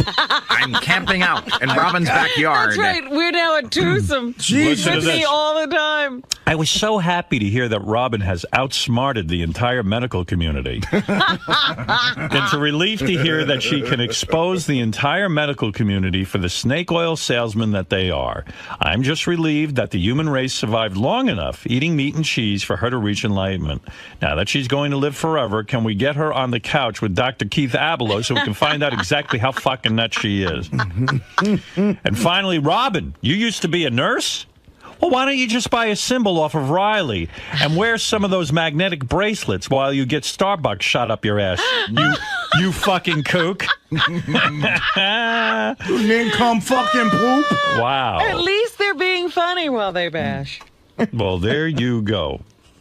Well, you weren't the only one who got bashed. @A got bashed, too. It says, fuck @A. You're in good company. He's an obnoxious leech. Please continue to ignore him. Yeah, Eric the Midget. More. No @A. So there you go. I'm sorry, Steve. You were saying... So Robin, more. Robin, it got me thinking. You are sitting on the plane for 10 hours, and that does affect your... You're taking their point of view. It seems to make sense to me. Who said that plane travel decreases circulation? Sitting decreases circulation. No, so I shouldn't sit here. There are reports that I've read in 𝗬𝗵𝗲 magazine. 𝗬𝗵𝗲 magazine? Yeah, actually. Fred, what do you think of that? I do believe that person is correct. I can't cite anything off the top of my head like a medical journal, but I've read things to that effect where plane travel is not good for your circulation. No. What happens is... They say to get up every once in a while and walk around. That's right, because you're sitting. You're sitting and not moving, Fred. So are you doing jumping jacks when you're on the plane? I said I think the EECP outweighs in benefits, I think it's a wash. Outweighs the cost. I think it's a wash. You think, but you don't know. Neither do you. I've actually done it, so I have the at least and I've flown in a plane, so maybe that makes tit for tat. Yeah. Here we go. All right, you have not done the EECP, and Robin has. She's right. There you go, but I've flown in a plane. Let's go to. And I know you got to get up and walk around. Let's go to Steve Langford, who has more information probably about Robin. Such a ridiculous person. So you should get up and walk around now, asshole, because you could have the same problem. He does. What? Excuse me? Have you seen how many times he walks out of the room? Absolutely. Especially when I need him? Right. All right, go ahead, Steve. So a representative of 𝗬𝗲 Medical, which markets this treatment, set to talk to us later today. Howard 100 News also reaching out to the ever-gregarious John Sally, the former NBA star and a friend of Robin's, to fill us in on his interest in all of this. But an associate telling us John Sally would prefer not to talk to us about EECP and Robin. And Robin. Well, let me tell you something. I don't think it's right that the EECP place that Robin goes to is using her picture on their website. I don't think they did that. That is very strange. I will have to get to the bottom of it. Ralphie, you're on the air. Hey now. Hey now. Hey, listen, I'd be the first to give Robin shit about this, like if this thing was wacky. But like I spent some time looking the thing up. I don't think these people have. It really seems to be a good thing, and if you can afford to do it, why not? It improves your circulation. I know what the guy's saying about like. I'd like to see the studies on this. Actually, I mean, being serious for a second, I like to see the studies on it. I mean, this stuff is being used for people who have really severe health problems. Unless Robin's keeping a secret from us, like she's got like angina or some sort of like heart condition, which I don't think she does. It was invented for people who do have heart conditions, that kind of thing. But yeah, but if you get up and walk around, it's the same thing. What? If you get up and walk around, it's the same thing. It seems like it's overkill. It's forcing the blood vessels and everything to open up. I mean, it's not like let me tell you does something. exercise. Yeah, exactly. I don't think Robin needs this. I'm being honest. I'm against it. I'm against Robin getting these treatments. So stop. I'm against a lot of things you do, but I leave you alone. I'm not bothering you. But if I would rather you there was didn't no do this. vote being requested. I don't think you need this. What I think honestly. is strange, though, is Robin bashes the medical community, and it wasn't farmers who invented the machine. It was medical doctors. So Right. you know, It was Harvard researchers, yeah. Yeah, so don't be broad stroking. But they don't use it. She Don't wants be a to have her schnorrer. EECP and eat it too. All right. Thank you, Ralph. That's your opinion, and you're entitled to it. I'm in the camp firmly against these treatments. But then again, I don't know a thing about them, which would be most I wouldn't even call it a topics. treatment because it's not invasive. It's like exercise. It's the same thing. I don't like you being squeezed. Well, if it's like exercise, then there's a Stairmaster. You're an asshole. I do that too. I don't sit around and do nothing. I exercise. I don't know why that makes me an asshole for saying something Because that's you're pretty acting obvious. as if I'm doing this instead of exercise. I don't know what you're doing. I'm just saying it Well, seems. then keep your mouth shut. That's why you're an asshole. Last I knew, you it was didn't question. Last I knew, it was America, and I could say what I wanted. This yes, is a talk you are, show, and right? I can say you're an asshole. You Okay, asked fair me enough. why I said what I said. I guess this thing makes you calm, doesn't it? No, you make me irritated. Okay. All right. Sorry I irritated you. Fred only says it out of concern, Robin. Exactly. No, he doesn't. He's being really silly. No, I'm not. Again, like I said, you act as if I don't exercise. I didn't say that. Yes, you did. You said exercise does the same thing as if I'm doing this instead. You're putting words in my mouth.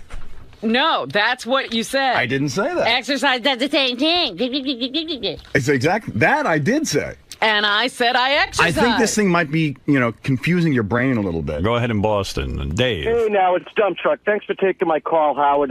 I was really trying all morning to get through because I'm a huge Robin fan and I love her and everything.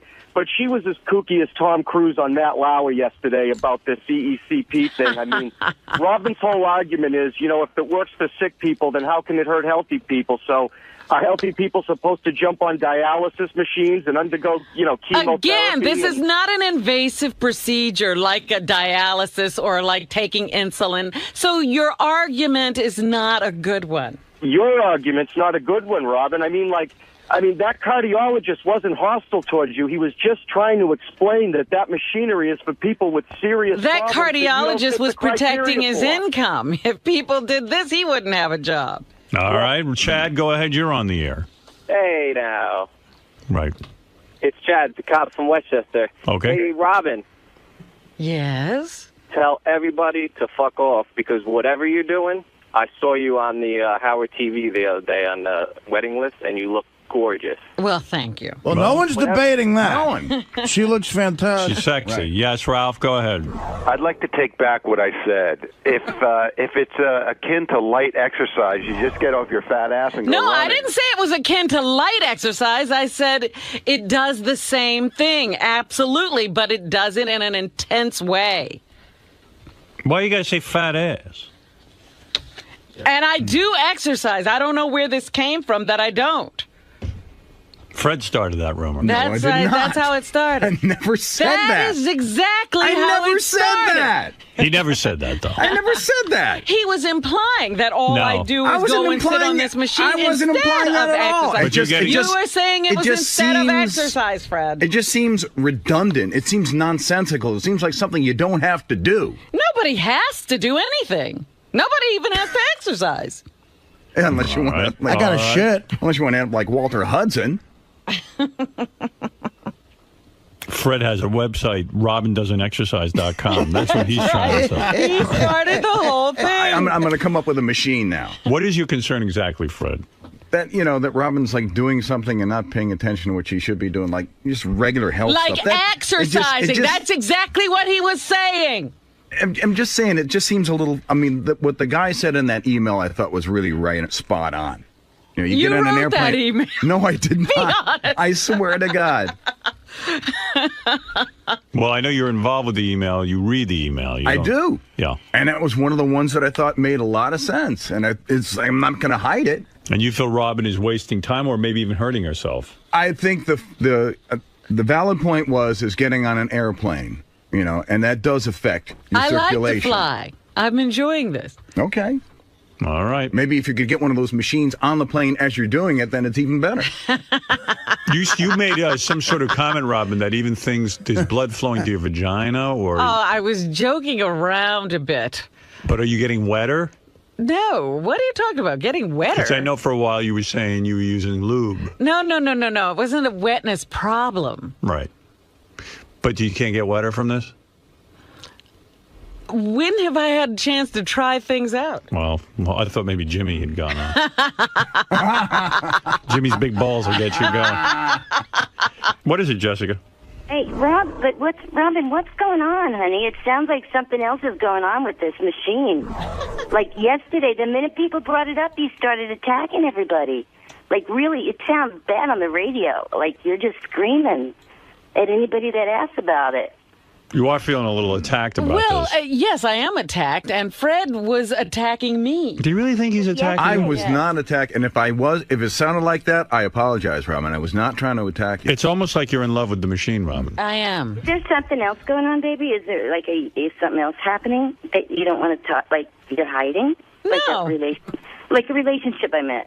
Like a relationship with the machine. If she was in a relationship, she wouldn't be so, unhappy. Unhappy? Right. Who says I'm unhappy? You're angry, You Rob. do sound angry, Robin. I'm angry at the medical profession, which has a monopoly on health care, and it doesn't do anything to promote health. Well, they don't know that that's what you're all upset about. That's like a whole issue. They're just giving their opinion from years of studying. Well, I can't go into that every I've never moment. seen you so angry over the health community. A part of my problems were created by being involved with the good doctors. Wow. You've never spoken about it before. Well, I don't tell you everything that's going on with me. Well, Robin. You need your own show, Robin. Yeah. No, I wouldn't talk about that on any show. Even it's not. You're becoming very fun. mysterious. Couldn't you have a little Robin time? You feel Robin's too mysterious. Yeah. All right, She's thank you. Okay, All right, guys. that's your opinion. Thank you, Jessica. All right. Bye. Robin, what about that? Are you too mysterious? Am I too mysterious?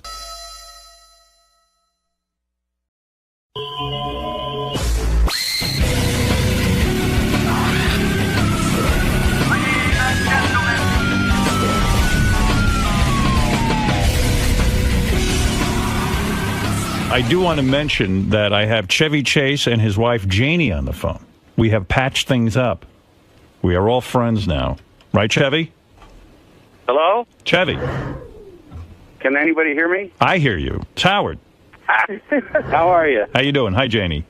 Hi. You know, it's funny. We don't have anything to patch up. I mean, when we saw each other the other weekend, yes, we were just talking like that, and it was kind of nice. You know what was weird? Chevy and I were at a party with Janie, and when we were talking, I looked out of the corner of my eye. You know who was watching us the whole time you and I were talking? No. The creator of Saturday Night Live. The Lorne Michaels. Yeah. He had his eyes on us as if he was seeing like President Nixon meeting with Ronald Reagan, like it was two real important figures in history. He was smirking and watching. But I noticed you don't talk to Lorne Michaels. Why is that? I just didn't have much to say that night, but I do talk to Lauren. I mean, we don't have any bad things to say about each other. He's like a brother to me. I didn't know. I thought there was maybe some beef or something. I didn't know. Oh, no. And there was something else charming, I realized. When Paul McCartney, John Bon Jovi, Billy Joel, Roger Waters from Pink Floyd, when they were all up there performing together, Jimmy Buffett. Was Roger actually performing too? When they were all up there performing, you took out your cell phone and you said to me, damn, I can't get my cell phone to work. I want to take pictures of this. After all the years on Saturday Night Live, after all the years in movies and television. He's still impressed by other things. You were still moved enough to want to take pictures of this. You're not that jaded, are you? Not that jaded. I am very jaded, and by the way, the pictures stank, Howard. You know, we tried to put them up on the computer and stuff, and I really couldn't see Paul out well, and John and all of them trying to sing. But Billy was hilarious. Didn't you think it was funny when he did Elvis Presley? Yes. Nobody could see him, but he was doing Elvis. It was fun. It was really something really to see. We saw a once-in-a-lifetime event, but I would have thought Chevy would have been like, you know what, I've had every... This happens every day. I mean, the years on Saturday Night Live, the year that you did on Saturday Night Live, all the big stars used to come on, but he was not... But, you know, you get used to that stuff. I mean, Paul, we've known Paul forever, and we see him every summer. That was special. But that was very special. Combination. It was funny how they just kept coming up with a key for him, because he didn't really want to sing. Yeah. But John Bon Jovi kept saying, what do you want, G? You want E? You want F? You know, and finally they would come up with a key for him. But he did it. You know, that was a fun party. Why didn't you get up and play? You are a drummer. You even played with Steely Dan. Why did you not get up and play with this band? I'm not a professional. You know, I don't do that stuff. Do you feel intimidated in a group like that? I don't feel intimidated. I just know who's good and who isn't. Janie, you and I hadn't spoken since that terrible phone call all those years ago on the radio. But I am really charming and wonderful, am I not? Yes, I was surprised to discover that. Yes, I thought you were quite taken with me. Not only was she taken with you, but I'm getting jealous. Yes, I think Janie wants me. Uh-oh. Yes. She wants you deeply. There'll be another feud now. That would be really ironic after all these years. I ended up sleeping with Janie, and Chevy got jealous. That would be really, really good. Now, I want to tell you something, Janie, and this is a tough question. But what is it you like about me best now that you know me? That you seem to be a nice guy. Right. I told you I was. I tried to explain that. Janie, you are involved in a charity. It is the 4th annual Chevy Chase Green School auction. You're trying to raise money for good causes, and I have contributed. I have offered, up there on the website right now. Yes, you're there. And we really thank you for that, Howard. Yeah, so there is a tour of our studios, and you can come in and hang out with us on the air. We're offering that as a charity item on this website. And what is the website exactly? It's called CharityBuzz.com. CharityBuzz.com, and you can bid on a chance to sit in on one of our shows, take a full studio tour, or bid on many other exciting prizes. In fact... And wait a minute, what is this for? I mean, you could have... It really is for Chevy, actually. It is Chevy's gonna raising money for Chevy? Chevy's going to keep all the money, you told me privately. Directly into my pocket. But you can bid on a quiet evening with OJ in Vegas. I don't know, whatever. How much does that go for these days? Chevy, what do you think of something like that? I mean, here's a guy who got away with murder, and you would think he would lay low, but yet he seems to have some sort of addiction to being on the front page of the paper. Will he go to jail? I believe he is in jail, and I believe that he might go to jail for much longer. I'd appreciate it if he would go to jail, so we wouldn't have to hear about him. That's right. Now, let me tell you what I am going to bid on. On your website right now in this charity, and I do want to hear what this is for, but there is a chance to actually hang out with Cameron Diaz for a day. Is that correct? We've got to get that one. Yeah, explain that to me. I get to sit at her movie? You'd hang out. I wouldn't. But the fact is... The fact is, Cameron's a sweet and a lovely girl who believes very deeply in the same stuff. that you do and I do, and you know. She really you know, as gets it. funny as we are on you know, the air or whatever, that in real life you're a thoughtful guy, and Don't lump me in with that. Huh? Don't lump me in with that. Because we're going to buy that and send AA to hang out with That's right. Cameron. I do lump you in there. I've talked to you. I know what you're like. I know that you're a family guy and a good guy. And the fact is, you know how the environment has gone pot. It's really, this is a big deal. Yes, it is. To be involved in this is a big deal too, because your persona doesn't seem to lend itself to this kind of thing. But the fact is, what you're doing is a tremendous favor to us. And Well, no, I am a very vocal. I was a big fan of Al Gore. I think he is the president. You've been vocal on the environment And I've for been a long vocal on the time. environment, and I like what you're up to doing. I'm glad that one of the items is our, studio tour and sitting in on the show. But I am very intrigued with the Cameron Diaz item. Where She's really going to, deal with people? Get in there and bid on it. Yeah. I mean, Chevy and Janie actually really nudged a bunch of good celebrities. I mean, this is a website where That's a great you one. can get dinner with Bill Clinton. Really? Yeah, you can play tennis with Chris Everett. You can spend the day on a movie set with Cameron Diaz. That's the one I'm very attracted to. I might go for the Bill Clinton. I like Well, you'd have to be with me too, Robin. Now, Chevy and Janie, is it true that with Cameron Diaz, I mean, that she really has to hang out with us? She just can't blow us off. No, that says hang out on the set. Yeah, but I get. If it were you, she'd hang out with you. But if it was somebody bidding, what you do is be on the set. You'd certainly meet her and have pictures and all of that stuff, but she'd be working too, and you'd watch the work.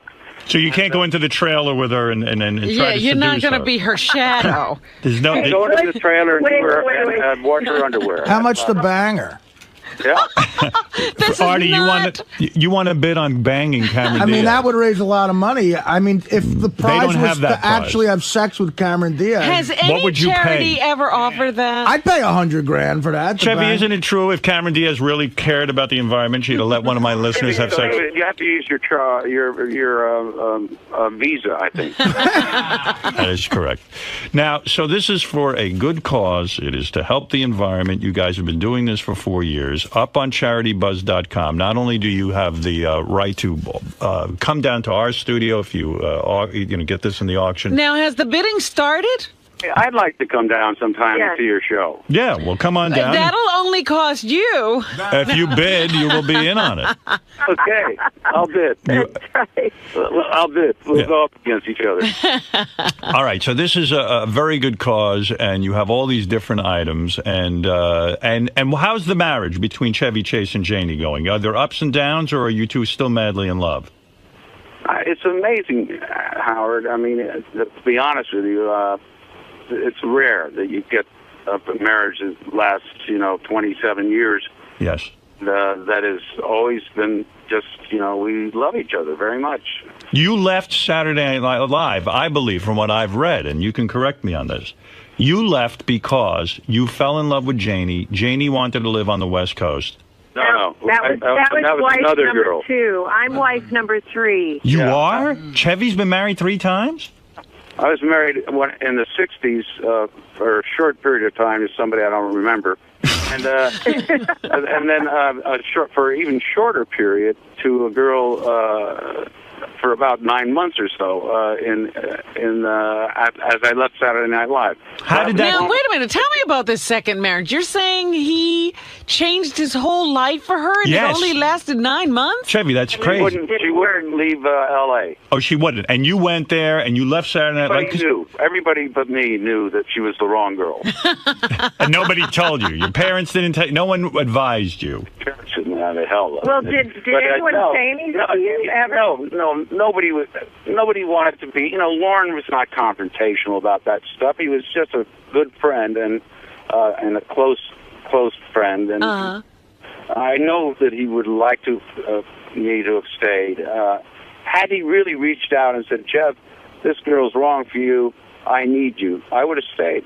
Oh. You would have.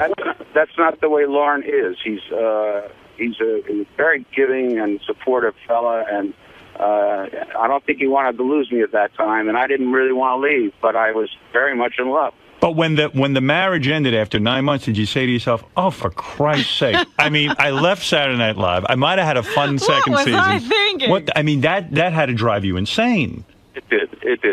I mean, ultimately, you know, I had a film career that happened and all that stuff. So right. It all worked out well. I enjoyed myself and made some bucks. But the fact of the matter is I always regretted not, you know, staying with that show longer because it was really my show. I mean, I founded it with Lauren, and I regret it, you know, looking back. But, hey, a lot of people do silly things in their lives. But what was Belushi and Aykroyd so mad at you that they stopped talking to you because they felt you were undermining their success by leaving? Oh, no. They didn't care. John was a little jealous, and he had a right to be. Nobody could John pronounce probably his name. wanted you to leave. But he wanted me out. And it got Billy Murray. But we got Bill in, and the fact is, John was wonderful, and you know, I was just suddenly this big star, and it's because I said my name every week. Is what I told John. You know, but John, and then nobody can pronounce yours. You know, and John was probably a little more jealous than I had thought. In fact, I learned that much later. Yeah, I thought John, from what I've read, I mean, what the hell do I know, that John really thought he was going to be the breakout star the first year, and it turned out to be Chevy. You know, he deserved it, and so did Danny, who was a resident genius. Genius. But the fact is, it happened the way it happened, and I said my name every week. People knew who I was, and those, you know, there's no accounting for that stuff. The fact is, John did become a big star. That's what he wanted. But he abused himself a little too much. Yeah, real sad. But so how soon after did you meet Janie, or did Janie break up the second marriage? I met Janie on a really great movie that I was making, and she was a production coordinator, and I was on the movie. And you seduced Janie as you were the star. What film were you working on at that point? Under the Rainbow.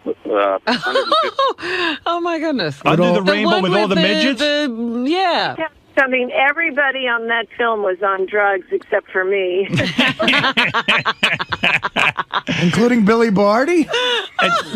Not the great Billy. Not Billy Barty. Maybe not Billy Barty, but Chevy. Well, you don't know, with 150 little people, you know, who are, you know, you can't tell, really.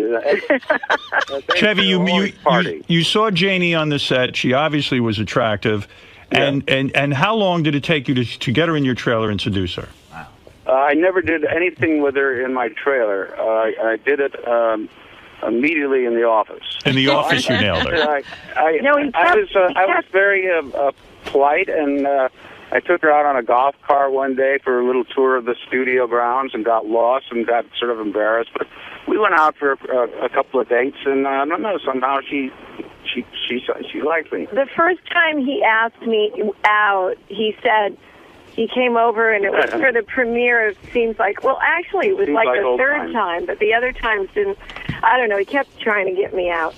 And anyway, he came over and said, I've got this premiere of my film, and...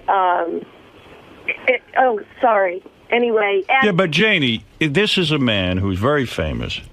You must have been completely bowled over that he picked you out. And... there was pressure, I would imagine. Were you of the opinion that, he's just going to mess me around? Didn't you think... He said, listen, Goldie's over in France right now, and someone else is going to go with me, but they don't feel well. Would you go with me? And my response was, not if I'm third choice.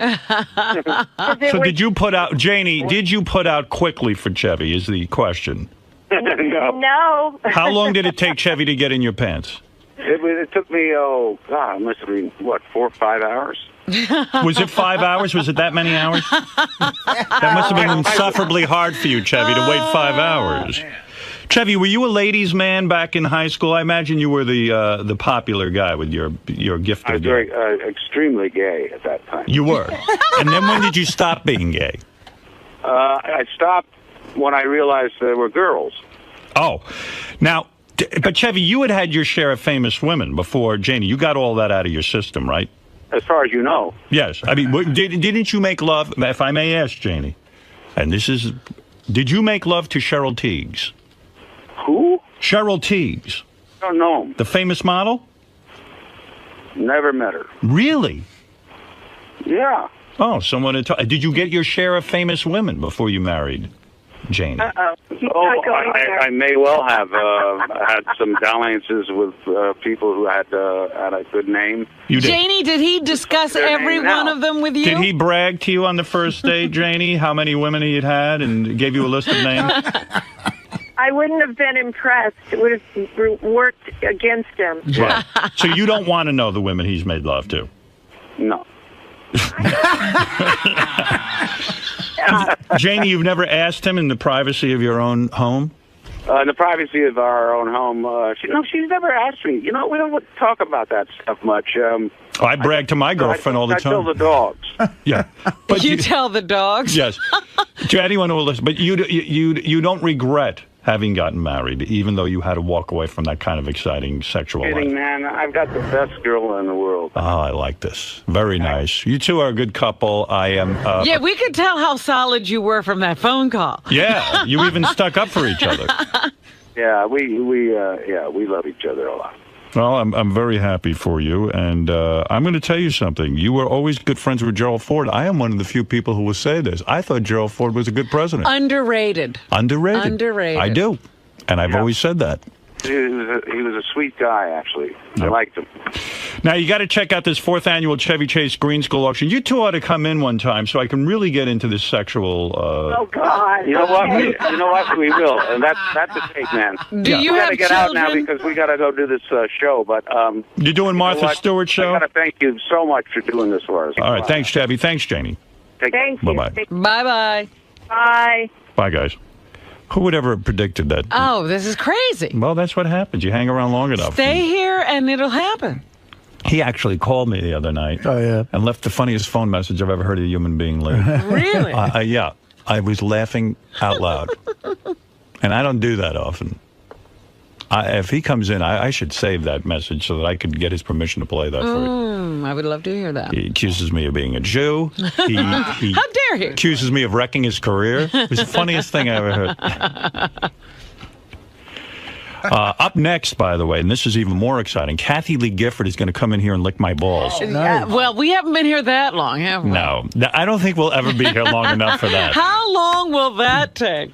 You know, Artie, I also want to find out, and I'm sorry I didn't do this just now, but I want to know if he remembers working with you. Well, you know, it's funny. When did you two work together? Dirty Work. Yeah. Oh, he was in that too? He came up. He was up in Toronto working with us for about 2 weeks, and one of the greatest nights I ever had was there was a pool hall that we used to go to all the time in Toronto. And when the first night he came up there, me, Norm, and Chevy Chase, and Norm's assistant, Lori Jo, we went shooting pool.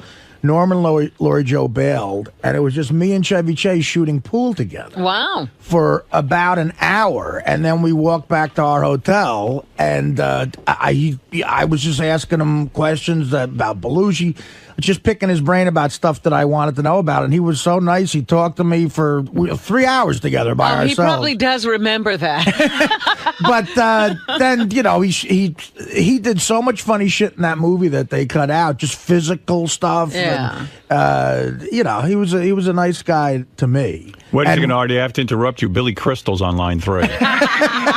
And he busted Saget's balls in the most funny way. Billy Crystal, have we made up with him? Is he all right with us? I don't think he's all right with me. He's Jim, never going to be all right. Jim, you're on the air. Hi, how you doing? Hey, now. Hey, you know, I think the viewers kind of want to know how you guys reconciled. I mean, for those of us that aren't quite up to speed without maybe airing too much of the dirty laundry. Well, no, I can give you the quick update. What happened was Chevy called, you know, this is funny. And this actually is really interesting story. Gary reminded me of this. There was a time when Chevy and I were going at it so badly. And he was just furious with me, and I wasn't too thrilled with him. Yeah, and he didn't back down. He kept firing. He kept firing, and it got really ugly. And Stuttering John was on him, and a lot of the fans were really blasting him good. And they, you know, the fans. One thing about our fans, boy, they stick up for us, and when the going gets tough. So anyway, Chevy, in the middle of it, called Gary in the office, and he said, "I need to speak to Howard." And I said to Gary, "I ain't speaking to him." So Chevy said to Gary, "Listen, it's not even. I don't care if he makes up with me or not. It's nothing about that. He says, I have a source that tells me someone went to the Inquirer, said something about Howard. They're going to blast him in an article. Now, I actually appreciated that. Now, what the hell this source was or what the story was supposed... The story never appeared because guess what? There's really no story with me. You know that. But he gave me a heads up. Really? That was the first thing, yeah.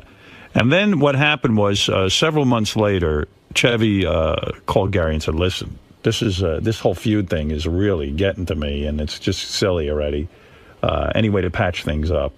And somehow, I don't know, we ended up speaking, and I ran into Chevy in California. I was with my daughters. I was two of my daughters, and I took them to a hotel, and I walk out of the hotel. Who's standing there? Chevy Chase.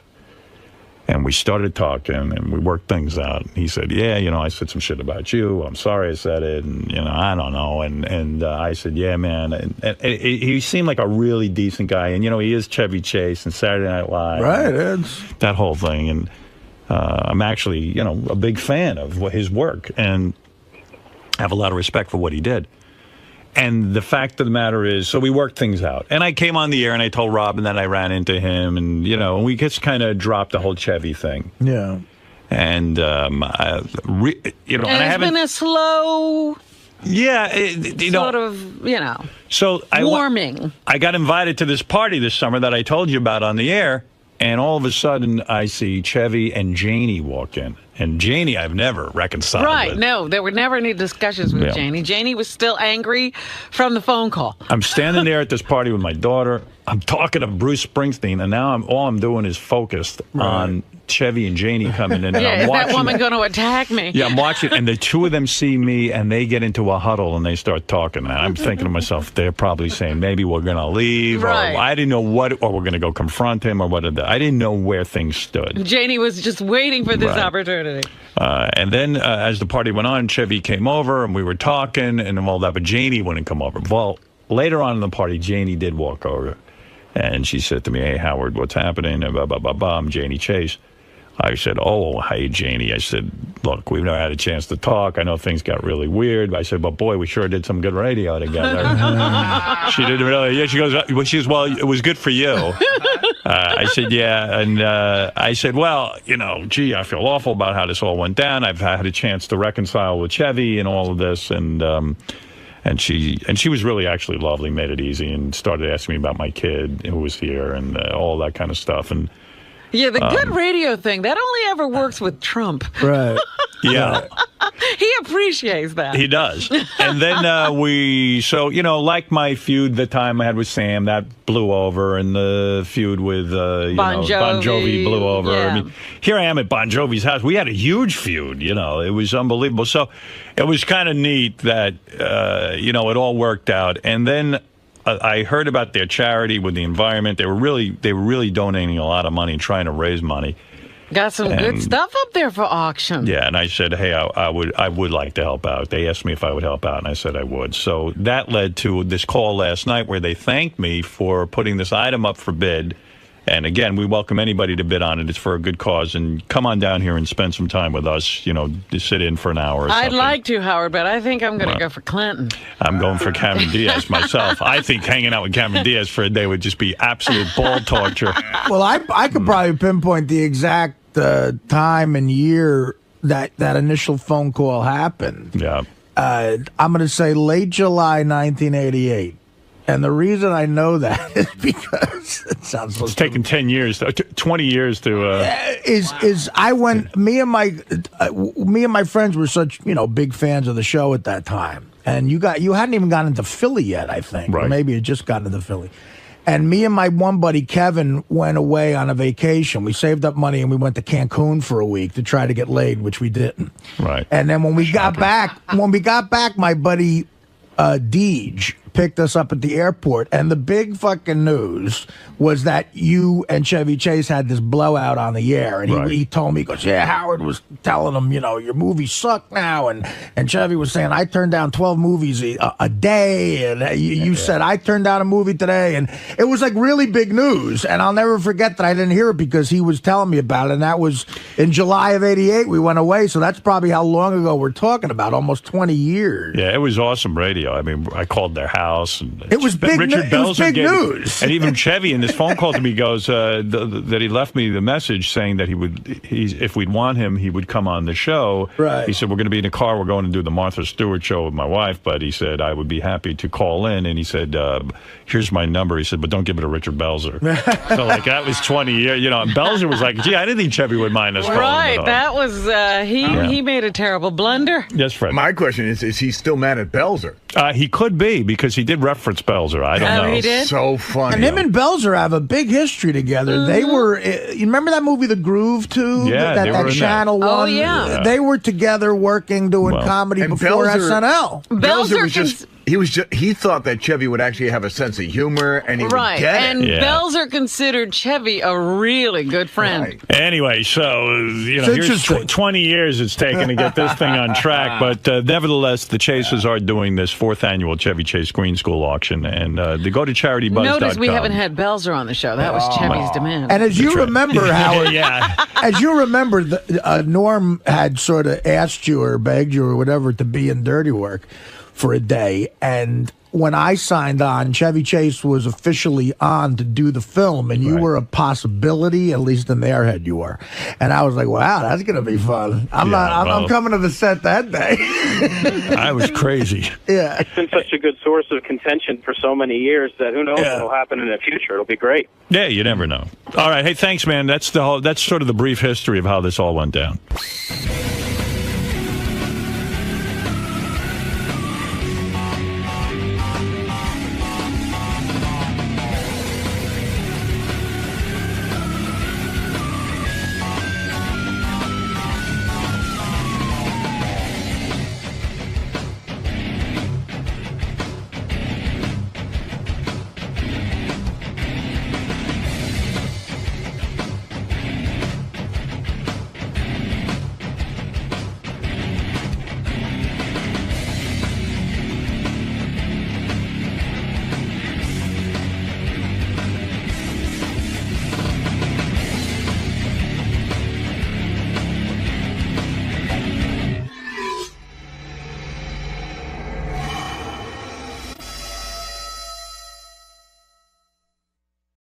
Is here. Hughley? Hughley. I thought it was Hughley. That's what I said. You're saying Hughley. Dude, now you're picking my words apart, too? What do you name Ronnie Und? I mean, come on, you can't forget the first letter to people's names. We're going to bring the names. gentleman in, okay? Okay. Obviously, A-list guest. He's got a fruit cake, fruit basket, or whatever. Fruit plate. He's a funny guy.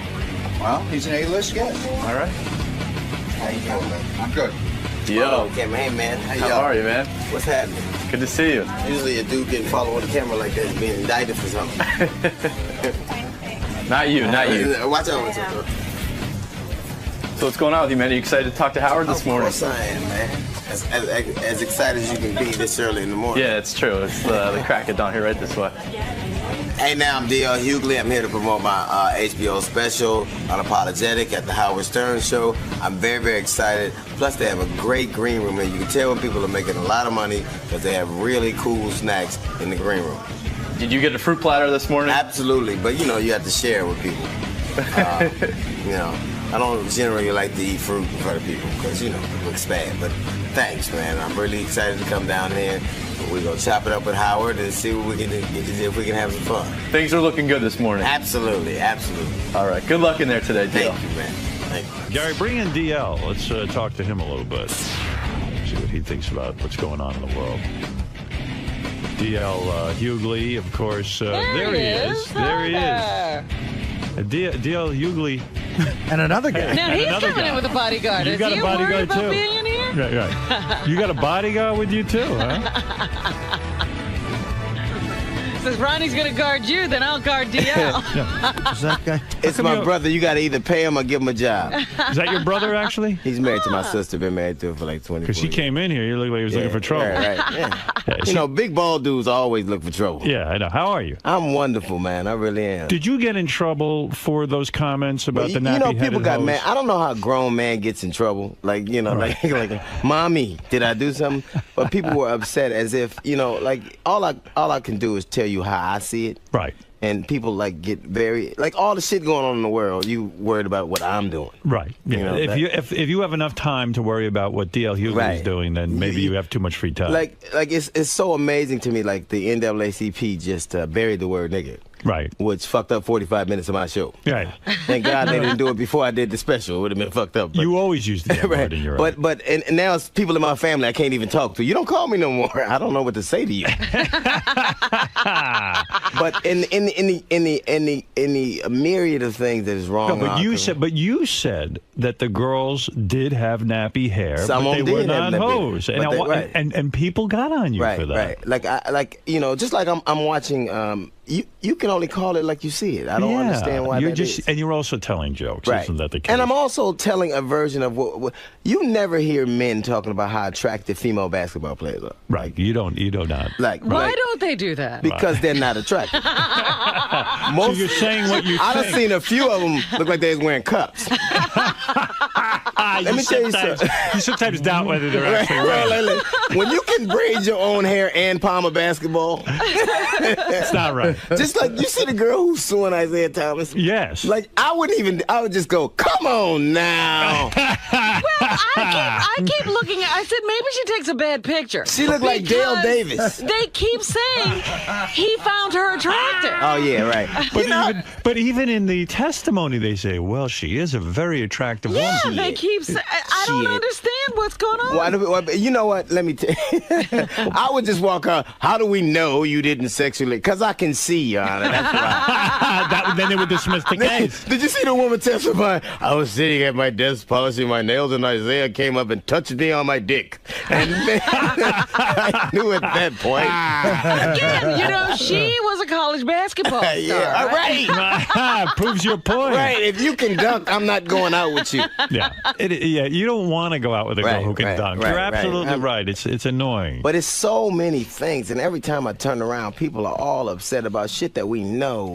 Well, yes, true. I know. I mean, you know, some of your routines are so hysterical. I've been playing them all day today. But the thing too now this OJ thing is going to bring you a lot. People are going to want to know what do you do about OJ? You know, we went up to Harlem yesterday, and we interviewed some of the black community up there. Right. And every person said OJ was innocent already. Leave OJ alone. To leave OJ alone. Well, I don't think OJ's innocent. You do not. I don't know about this. I think this bullshit here is just if it were anybody else, then it would be some misdemeanor They just type talked bullshit. this through. But OJ getting the death penalty for this shit right here. No, literally. You think they're gonna put him away? They're gonna put him to death for trying to get his memorabilia. Now the crime of putting your memorabilia, you're to be killed. But OJ must be crazy, right? I mean, he got away with murder. When you get away with murder, you're supposed to just lay down. Right. Go away. You know, I remember this guy 𝗧𝗵𝗲 𝗛𝗶. Right, killed his. You know, some people accused him. She didn't. He didn't. Yeah, she didn't die. She's in a coma somewhere. Yeah. But you know, the next if you were married to 𝗧𝗵𝗲 𝗛𝗶, you probably want to be in a coma too. Right. but the fact of the matter is that after his trial was controversial, some people thought he got off. The guy, you never see this guy anymore. He's gone. You don't see him. Disappeared. Yeah. But but even that, it's just the way that stuff is done. Like nobody asked Robert Blake, and you know he killed his wife. Well, you know, listen. Phil Spector shot that woman. I don't care. He looks like the most bored defendant I've ever seen in my life. Can you hurry up and finish this shit so I can get back to my wall of sound? I don't. Like, it is odd. A lot of people testified that Spector runs around with guns. Right. He's constantly putting a gun in a woman's mouth. And now the jury, they say, is probably hung 7-5. We don't know which direction. That is amazing out there. But I think that there's a special. I'm telling you, there is a special onus when it is a black man and white people get killed. It really that's the way we look at it in society. Right. Just like Michael Vick. Now the thing about Michael Vick is not that I've seen dog fights and I thought they were horrible. So I just, like as a kid, I went, this ain't some shit I want to see no more. You stayed away from it. But it isn't that he fought the dogs; it's that he killed them if they lost. Right. And he plays for the Falcons. Should they kill him if he would not have survived? Hey, motherfucker, it's a receiver or two you could have shot. What about that? How about if in the NFL we kill people who lose every week? Well, That yeah, would be maybe awesome. Michael would see the problem if you put it that way. There's a lot of gamblers who are completely for that. But here, comment. This was, in fact, we couldn't find anyone who actually thought O.J. had done it up in Harlem. I'll play you this and tell me what you think. Here's a guy. This is a typical guy we find walking on the street. Do you think O.J.'s innocent or guilty of burglary? I believe he's innocent. Because I don't believe he'll be a burglary type guy. Yeah, I don't see that. I don't see that. Do you think O.J.'s constantly singled out? Since he was in the lights one time, now they're going to try to keep on trying to get him now, you know, to prove him right, you know. That's what we're going to try to do. Do you sympathize more with the Goldman family at this time or with O.J.? Well, I say with O.J. Why's that? Well, because I think that, you know, he got it coming. I don't think he did it, you know. See? So a lot of people are siding with O.J. Maybe it's racial. I do not think that the case. I think this case is a version of what he said. I do think that they're going to get him. Yeah. We're going to get this motherfucker for something. Yeah, we got to put him away somehow. You know, just That's like right. when they went after Capone, they ended up getting him That's for right. you know for tax evasion. Yeah. Right. But I think that it's just we just never say what we feel as a society. We always pretend like it's one way, right, and then it's another. And that's the thing I resent. Well, people are afraid because, like, you look at the Emmys, they bleeped out that Fox is so scared of everyone if saying "God damn" even. They just bleep out anything. We are becoming very sanitized, aren't we? And we are very. It's so funny because they blame comedians and rappers for the coarseness of, like, slavery was pretty coarse. You know, that shit wasn't cool. Killing Indians was pretty coarse. Right. That was like mean. comedians was going, hey man, fuck the Indians up. And it's so funny. Like, we never tell the truth, and it's just things that, like, in our community, I don't care what you say. The biggest problem isn't AIDS, drugs, violence, shitty schools. It's single parents. It's the fact that women are left to fend on their own with all these children. And there's a lot of beautiful. When I see a single woman struggling to raise her child, it hurts me because I know if she didn't have that kid, I'd be trying to fuck her. I really would. Now, what about you? I mean, you have a long, stable marriage. How long have you been married? It'd be 22 years in February. Is that killing you? I mean, you're an attractive man. I mean, a lot of women must want to be getting close to you. You know, it's like my father said a long time ago. It'll be all right when the swelling go down. You know what I'm saying? Right. Is that it? I have a wife who I adore. Like, you know, if it wasn't for the fact that, like, most women, she's insane. Right. You know, like. How does she get crazy? Right. I mean, I know you're rational. What does she do? Right. Like the other, we were doing something. I was hosting Def Jam Saturday. Right. So. They gave me flowers in my dressing room, Right. So a woman, you know, and the flowers have been there for 3 days. We smoking cigars and flicking the ashes in the flowers. That's not right. So a girl came and she was talking about how beautiful the flowers were. So I said, "Oh, take them." You know. My wife. 10 minutes later came, where the flowers at? And I said, you know, they told her that some girl had took them. She storms down to go get the flowers. I'm like, girl, you can't fucking go in the parking lot and take flowers from somebody that inflict ashes in. It is the point. I said, this is my fucking dressing room.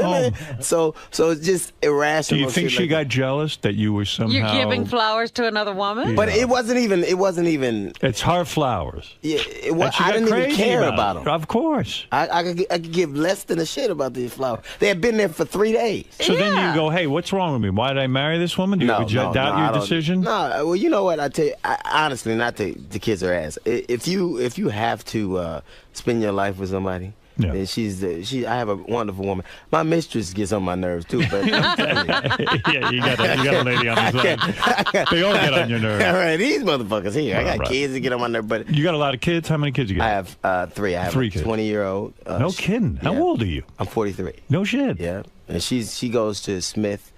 And she is an intern in D.C. She's trying to help abolish the death penalty. I'm so glad she's an intern when Bill Clinton ain't around. I was going to say, she's an intern in D.C. You got to be worried. Right. She's not blowing anybody. No. Well, you don't know. I'm certainly praying. Right. Honey, So Daddy loves you. when she said, I'm going to Washington to be an intern, you just checked who was in the White House. She said, she's not going to blow. Well, George it's Bush. a lot of gay women at her school, so blowing a dude or Maybe blowing a dude is good. Who the hell knows?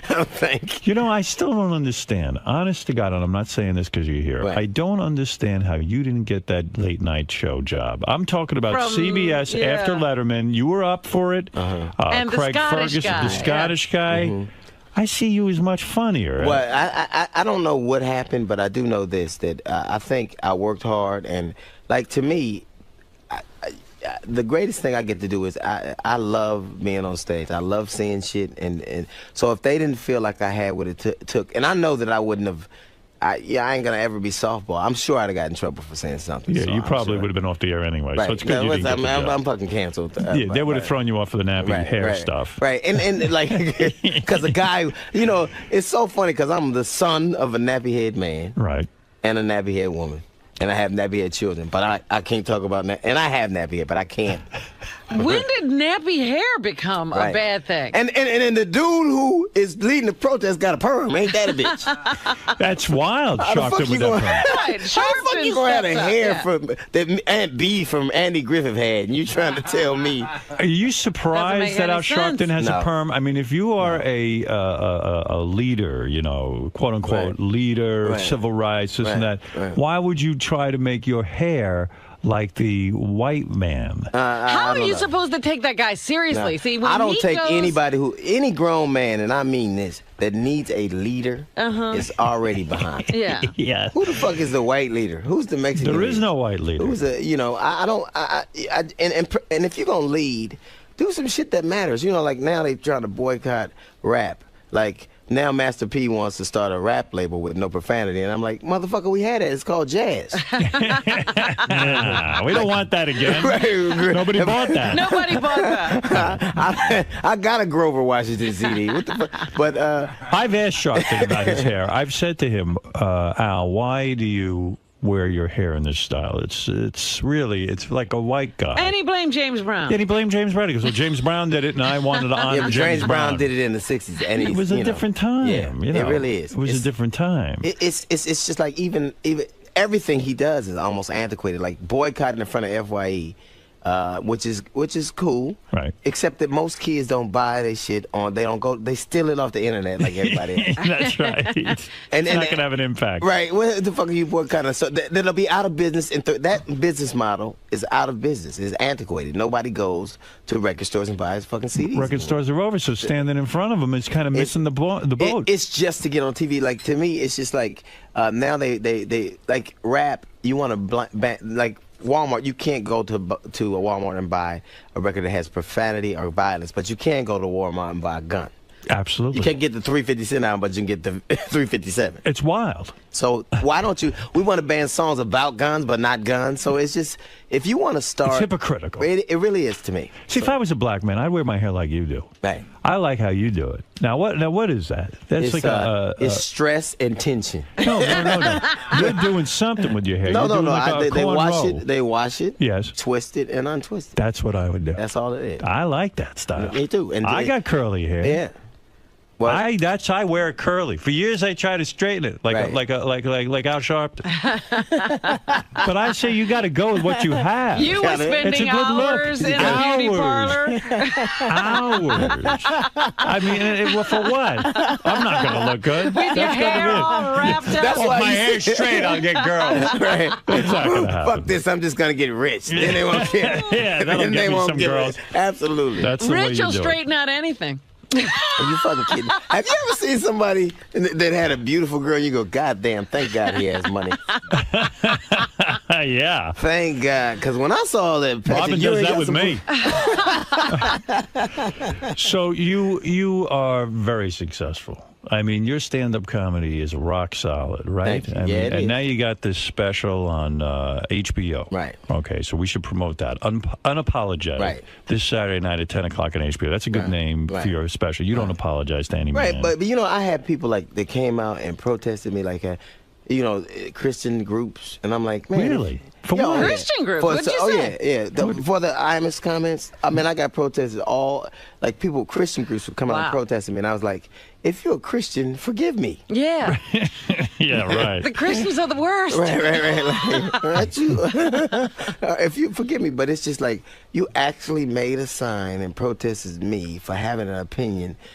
I'm telling a fucking joke. I'm not trying to change the world. It's crazy. You say that Bill Maher is the second funniest person on the planet? I think he is. Yeah. So you do his show a lot. Oh, Bill is very funny. And you know what it is? I think that what makes him so funny is how unafraid he is to state to have a clear point of view. Like everybody murks the waters. I feel kind of like this, and then no, he's clear on what he wants, and that's what he good. believes. Yeah, I like guys like that. Whether you agree with them or not, it's good. Even if you don't like, and I like people who, for instance, have a point of view regardless of how fucked up it is. Hey, I heard you're friends with a guy who was in the hotel room with OJ when he confronted the memorabilia guy. Yeah. What's up with that? Who's the guy you know? Well, the guy who's giving all the interviews, Goldie. Oh, really? Yeah, he's. We'd be playing golf. We play golf. Right. You know, I haven't seen him in a year and a half since I played Phoenix, but we'd be playing golf, and he'd be in the phone ring, and it'd be OJ on the phone. He'd be like, you want to talk to OJ? No, motherfucker. Right. Now, what are you going to do when you perform in front of President Bush? Aren't you due to perform? I didn't do it. You didn't? No. Why? Did you turn it down? Because you dislike him so much. No, not because I've been around several. I performed in front of several